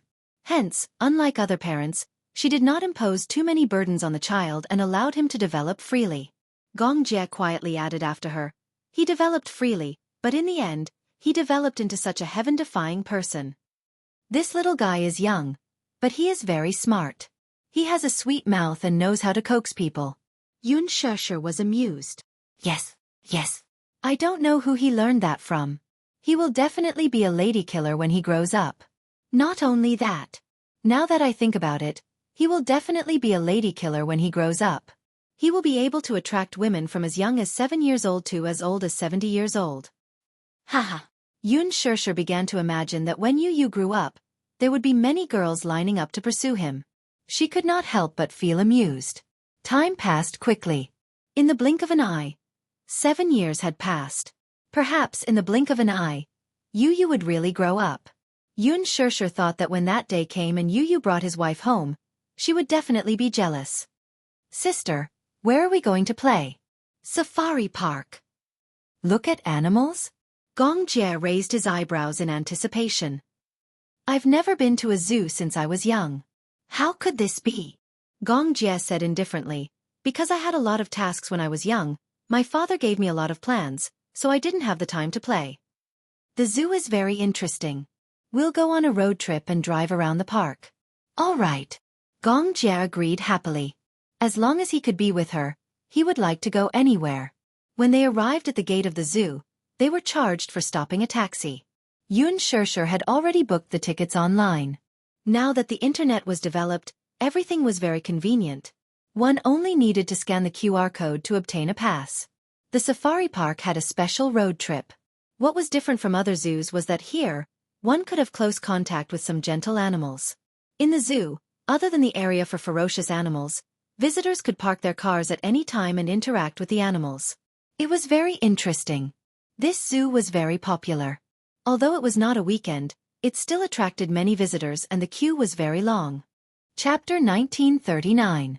Before this, she had specially prepared a lot of carrots and vegetables in advance, intending to feed them to the small animals. After successfully entering the park, Yun Shirshir's car was quickly stopped by a cute alpaca. These animals in the wildlife park were all very smart.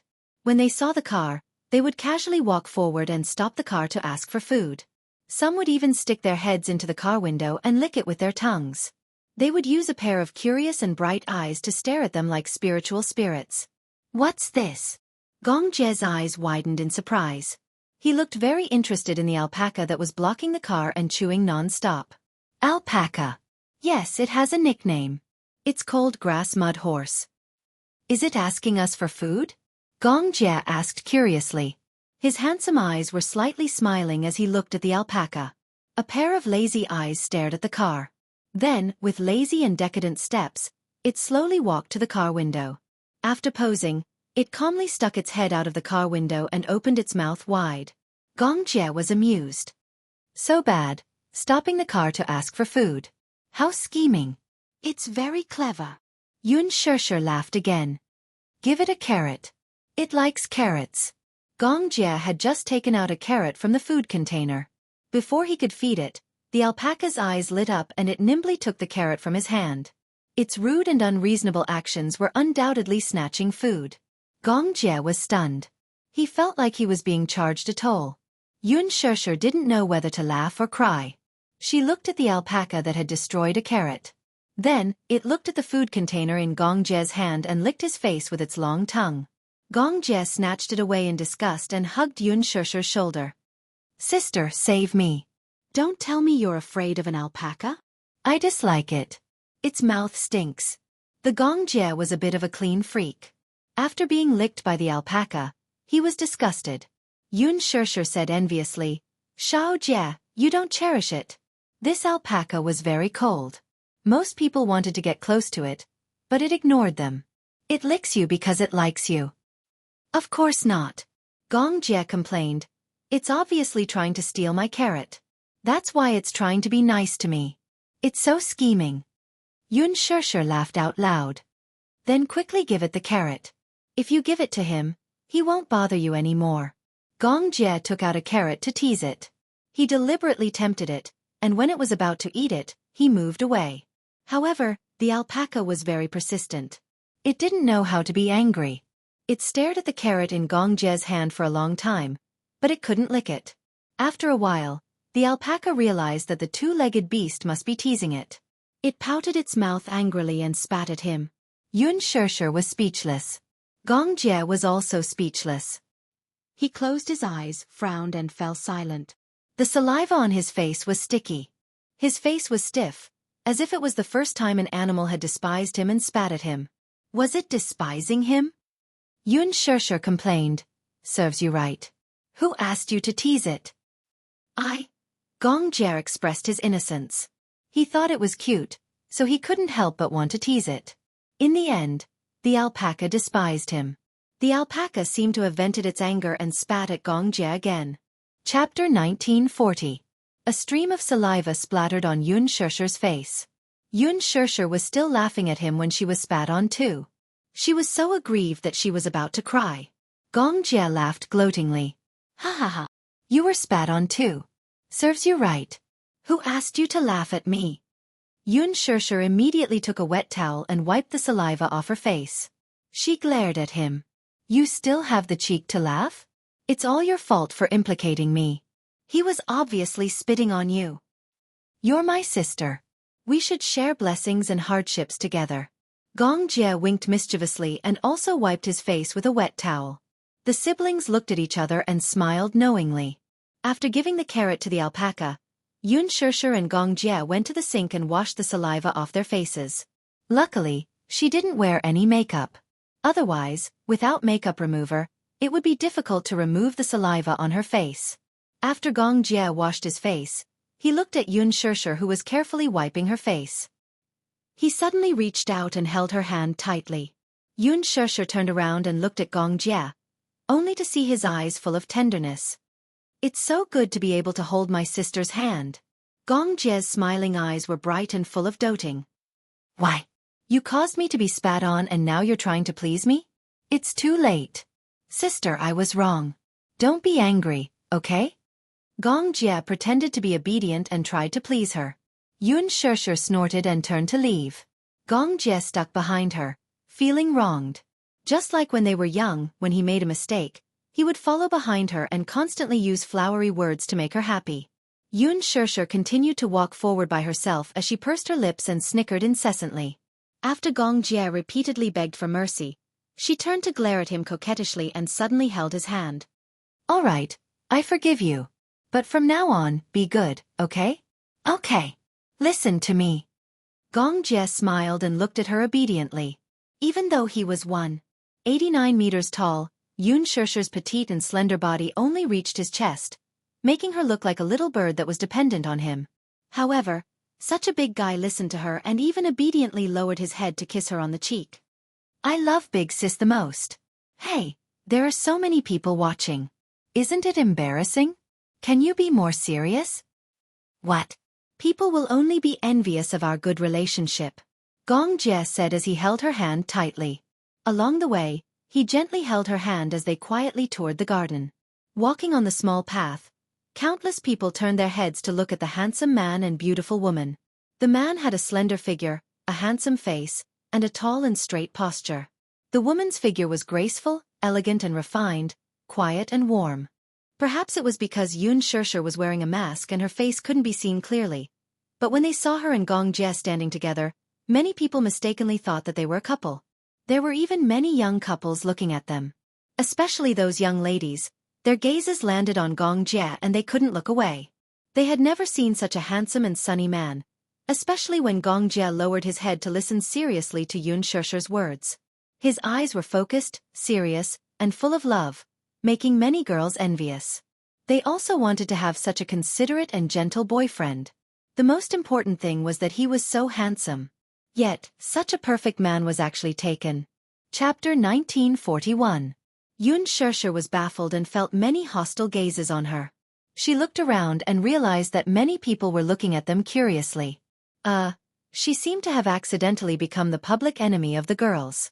However, it was indeed a little too ostentatious to have someone as dazzling as Shao Jie by her side. "Let's go back to the car? What's wrong?" Gong Jie did not notice the admiring gazes behind him and raised his eyebrows curiously. "Tired?" "Yeah, a little. Let's go to the beast area." Thus, the two of them hurriedly got into the car and left this troublesome place. Yun Shirshir actually enjoyed spending time with Gong Jie. He was the family member she cared about the most and one of the few people in the world who doted on her the most. He was different from Mu Yaja. Mu Yaja doted on her, but he was very possessive of her. However, Shao Jie was different. He listened to everything she said. Just like when they were young. He would do whatever she said and follow her wishes. She cherished Shao Jie as a family member. Similarly, she knew that Shao Jie cherished her as much as his own life. She had seen everything he had done in silence. The day was very short and ended very quickly. When she sent him back to the hotel, Gong Jie was silent and seemed a little lonely. His vacation was very short. It was just 2 days and he had to resume his hectic schedule soon. He only had 1 day of companionship, but he felt unsatisfied. "Sister, it would be great if we could hang out together more often like today." "Sure. As long as you're not busy." "Will brother-in-law be jealous?" Yun Shirshir smiled proudly. Will he be jealous of his own brother-in-law? That's true. When they arrived at the hotel, Gong Jie got out of the car and turned to look at her reluctantly. "Sister, I still hope that you can consider going back to the Gong family with me. I haven't mentioned your matter to father, but he has been keeping an eye on my whereabouts. I'm afraid I can't hide it for long. Soon, Father will know about you. Yoon Shirshir hesitated for a moment, then said slowly, how did he know your whereabouts? Because I'm surrounded by his spies. Gong Jie paused for a moment, but in his heart, he silently cursed. To be honest, he wasn't sure if his father knew about her movements. Even though he avoided it and took the initiative to hide it, there was no news from the Gong family. However, her father's influence was extensive, and he would soon grasp her sister's whereabouts. Sooner or later, she would be exposed. Therefore, he wanted to bring her back to the Gong family. Yoon Shirshir asked hesitantly, will he accept me? Of course. You are his daughter. Father has always missed you. Really? Accept me and the Mu family? Gong Jie suddenly fell silent. Suddenly he slowly said, Father hates the Mu family more than I do. Even after so many years, it was still difficult for him to let go. I'm afraid. It will be difficult. If there comes a day when he can accept everything about me, be it my husband, Yu, or Xiao Yichen, if he can accept it, then I will be willing to go back to the Gong family with you. However, before that, I don't want to acknowledge him. Yoon Shirshir said truthfully. Gong Jie took a deep breath and suddenly smiled. Okay, I won't force you, but I still hope that you will consider it. Okay. Chapter 1942. Go back to the Gong family? That place that was related to her by blood. What kind of place was the Gong family? Were the people in the family easy to get along with? Would they be hostile towards her? She guessed from Gong Jie that her mother was not the only woman in the Gong Shaoying family. Gong Jie said that there were many members in the family and many candidates for the successor. Firstly, she could imagine that the Gong family was a big family. Secondly, she guessed that the Gong Shaoying family must have many women and, like the Mu family, many children. She was just one of them who had wandered outside. He did not seem to know that she was still alive, but he had always cared about her. After all, Mu Qingqing was probably the woman he loved the most in his life. She was also the woman he felt the most guilty towards. He had many regrets. It was as if he could only fill this regret by finding her. Then, should she go back to the Gong family? Yoon Shirshir had never considered this question. The Gong family had always given her the feeling that they were mysterious and domineering. However, it did not give her a sense of warmth. It made her feel that that place did not feel like a home. She did not want to go back. Subconsciously, she did not want to go back to that cold place. To her, the Gong family did not mean anything. It was just two emotionless words. It was not that she was heartless, but since she was young, the concept of her biological father had been very weak. When she got home, Yu and Xiao Yichen were looking at the gown that had been delivered to them. The people from the studio had just delivered the gown. Yu and Xiao Yichen opened the door. Seeing that Yoon Shirshir had returned, the assistant smiled and greeted her respectfully. Madam Yoon, you are back. We've already ironed the gown. Would you like to try it on? If there are any imperfections or flaws in the details, we'll fix them. The film festival is the day after tomorrow. Okay. Yoon Shirshir glanced at them, only to see a look of exhaustion on the faces of the assistants. This gown was specially custom-made. She originally wanted to go to the counter and buy a set of finished products. She didn't need to wait and could wear it immediately. Many of the dresses at the counter were finished products from the fashion show. However, Qin Zhou didn't agree. It was very easy to wear the same clothes as the finished products of the show. There were so many star-studded celebrities at the film festival, and it was easy for them to wear the same outfit. Although it was not scary to wear the same outfit, it was embarrassing to see who was the ugliest. However, if they wore the same outfit, it was inevitable that the public would compare them and judge them. What Qin Zhou was more worried about was that now that she was so popular, if she were to wear the same outfit as a small fry, they would definitely be tied together by the other party's team.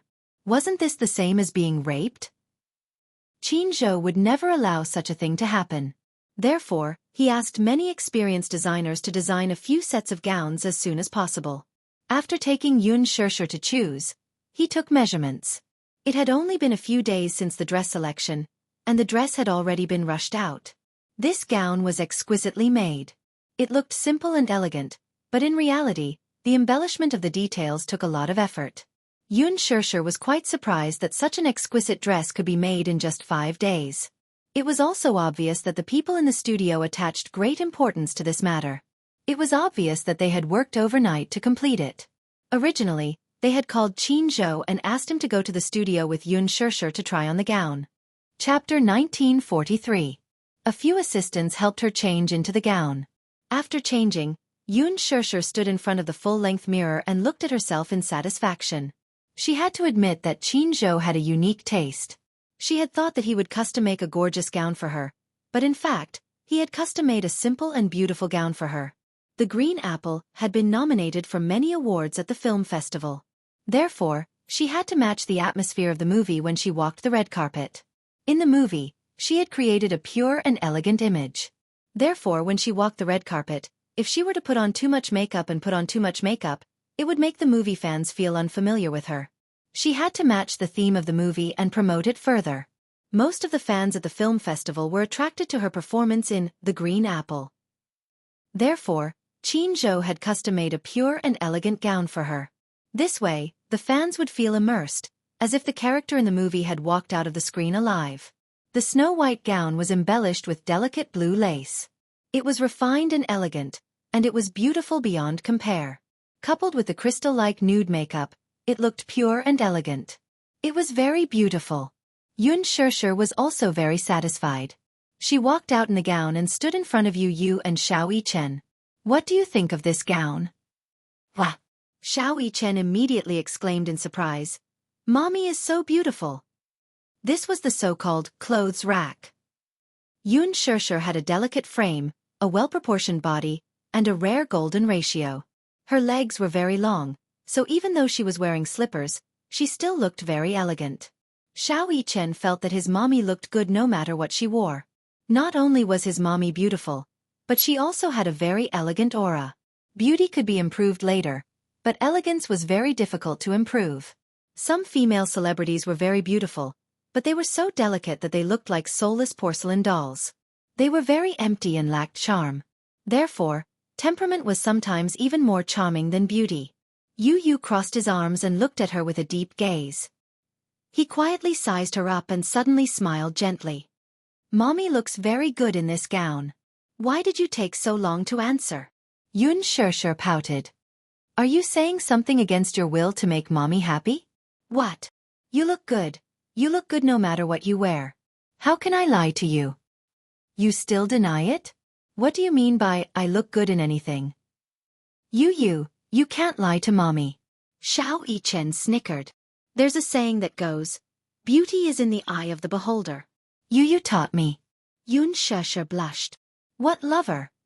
Yu said that mommy must have been his lover in his past life. That's why they were fated to meet in this life. Before Xiao Yichen could finish his sentence, Yu covered his mouth and glared at him. "What nonsense are you spouting?" Little Yichen looked at him innocently. Blinking his eyes, he seemed to be silently accusing him. "You're the one who told me that." He wasn't spouting nonsense. Yu had told him before that a daughter was her father's lover in his past life. Therefore, it should be the same for a mother and a son. Therefore, beauty was in the eye of the beholder. In Yu's eyes, his mommy was perfect. No one could compare to her in this world. However, Yu hated Xiao Yichen for failing to live up to his expectations. He gritted his teeth. How could he say something like that in front of mommy? Chapter 1944. It was a pure thought, but when he said it, it made him seem like he had an Oedipus complex. Yun Shishir looked at the two little guys and suddenly burst into laughter. Yu, don't bully your older brother." Yu looked at her innocently, feeling helpless. Finally, she let go of his hand helplessly. However, her cold gaze seemed to be warning Xiao Yichen not to say anything else. Xiao Yichen made an okay sign. Yun Shishir changed out of the gown, and the assistants came forward to ask about it. Yun Shishir was very satisfied with the gown and said, "It's already perfect. Thank you for your hard work. You must have put in a lot of effort to rush this gown, right?" The assistants looked at each other and heaved a sigh of relief. "Madam Yun, it's good that you're satisfied. However, it's only right that we put in a lot of effort. Customers come first. Our goal is to make sure that you're satisfied." After sending off the people from the studio, Yu pestered Yun Shishir and asked, "Mommy, are you going to walk the red carpet with Daddy at the film festival the day after tomorrow?" "How did you know?" "Daddy told me." Yu Yu pursed his lips and smiled, but he looked a little lonely. I also want to walk the red carpet with Mommy. Xiao Yichen lowered his little head in loneliness. I'm so envious of Daddy. He can walk the red carpet with beautiful Mommy. I'm so envious. Daddy deliberately told us. Isn't it obvious that he's showing off? Yu Yu hugged his chest indignantly and felt very indignant. He's really grown up. Even a blockhead like Daddy is following the trend and showing off his love. Sigh. Yun Shirshir looked at them in a daze and didn't know whether to laugh or cry. These two little guys looked like they were putting on a show. She squatted down in front of them and pondered for a moment. Suddenly, she smiled and said, "One day, I'll let you walk the red carpet with Mommy, okay?" Yu Yu and Xiao Yichen looked up in surprise when they heard this. They looked at her in disbelief and said in unison, "Really?" Xiao Yichen was especially excited. "Can we really walk the red carpet with Mommy?" "Yes, of course. When Mommy becomes the best actress, I'll walk the red carpet with you." Xiao Yichen was elated and he clapped his hands. "That's great. Mommy, I love you.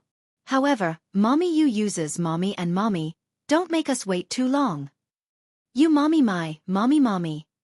Mommy Mommy Mommy A's Mommy she's Mommy love ma Mommy Mommy's her. Mommy Mommy Mommy Mommy Mommy is. You Mommy, Mommy Mommy Mommy, Momo yay. Why?" Xiao Yichen smiled. "You have a high chance of winning an award. However, this year's competition seems to be very strong. Mommy must work hard and win an award. Thank you for your kind words." Yun Shirshir was in a good mood. She planted a kiss on his forehead. Yu Yu immediately said proudly, "Me too. I want Mommy's kiss too." "Silly boy." Yun Shirshir looked at him lovingly. Then, she leaned over and kissed Yu Yu's tender cheeks. Yu Yu's face smelled like milk. It was as if he had been soaked in milk. She patted his little head and swore to herself that if she had the chance, she would walk the red carpet with the two of them. This was her real dream. That night, Qin Zhou asked her if the gown fit her.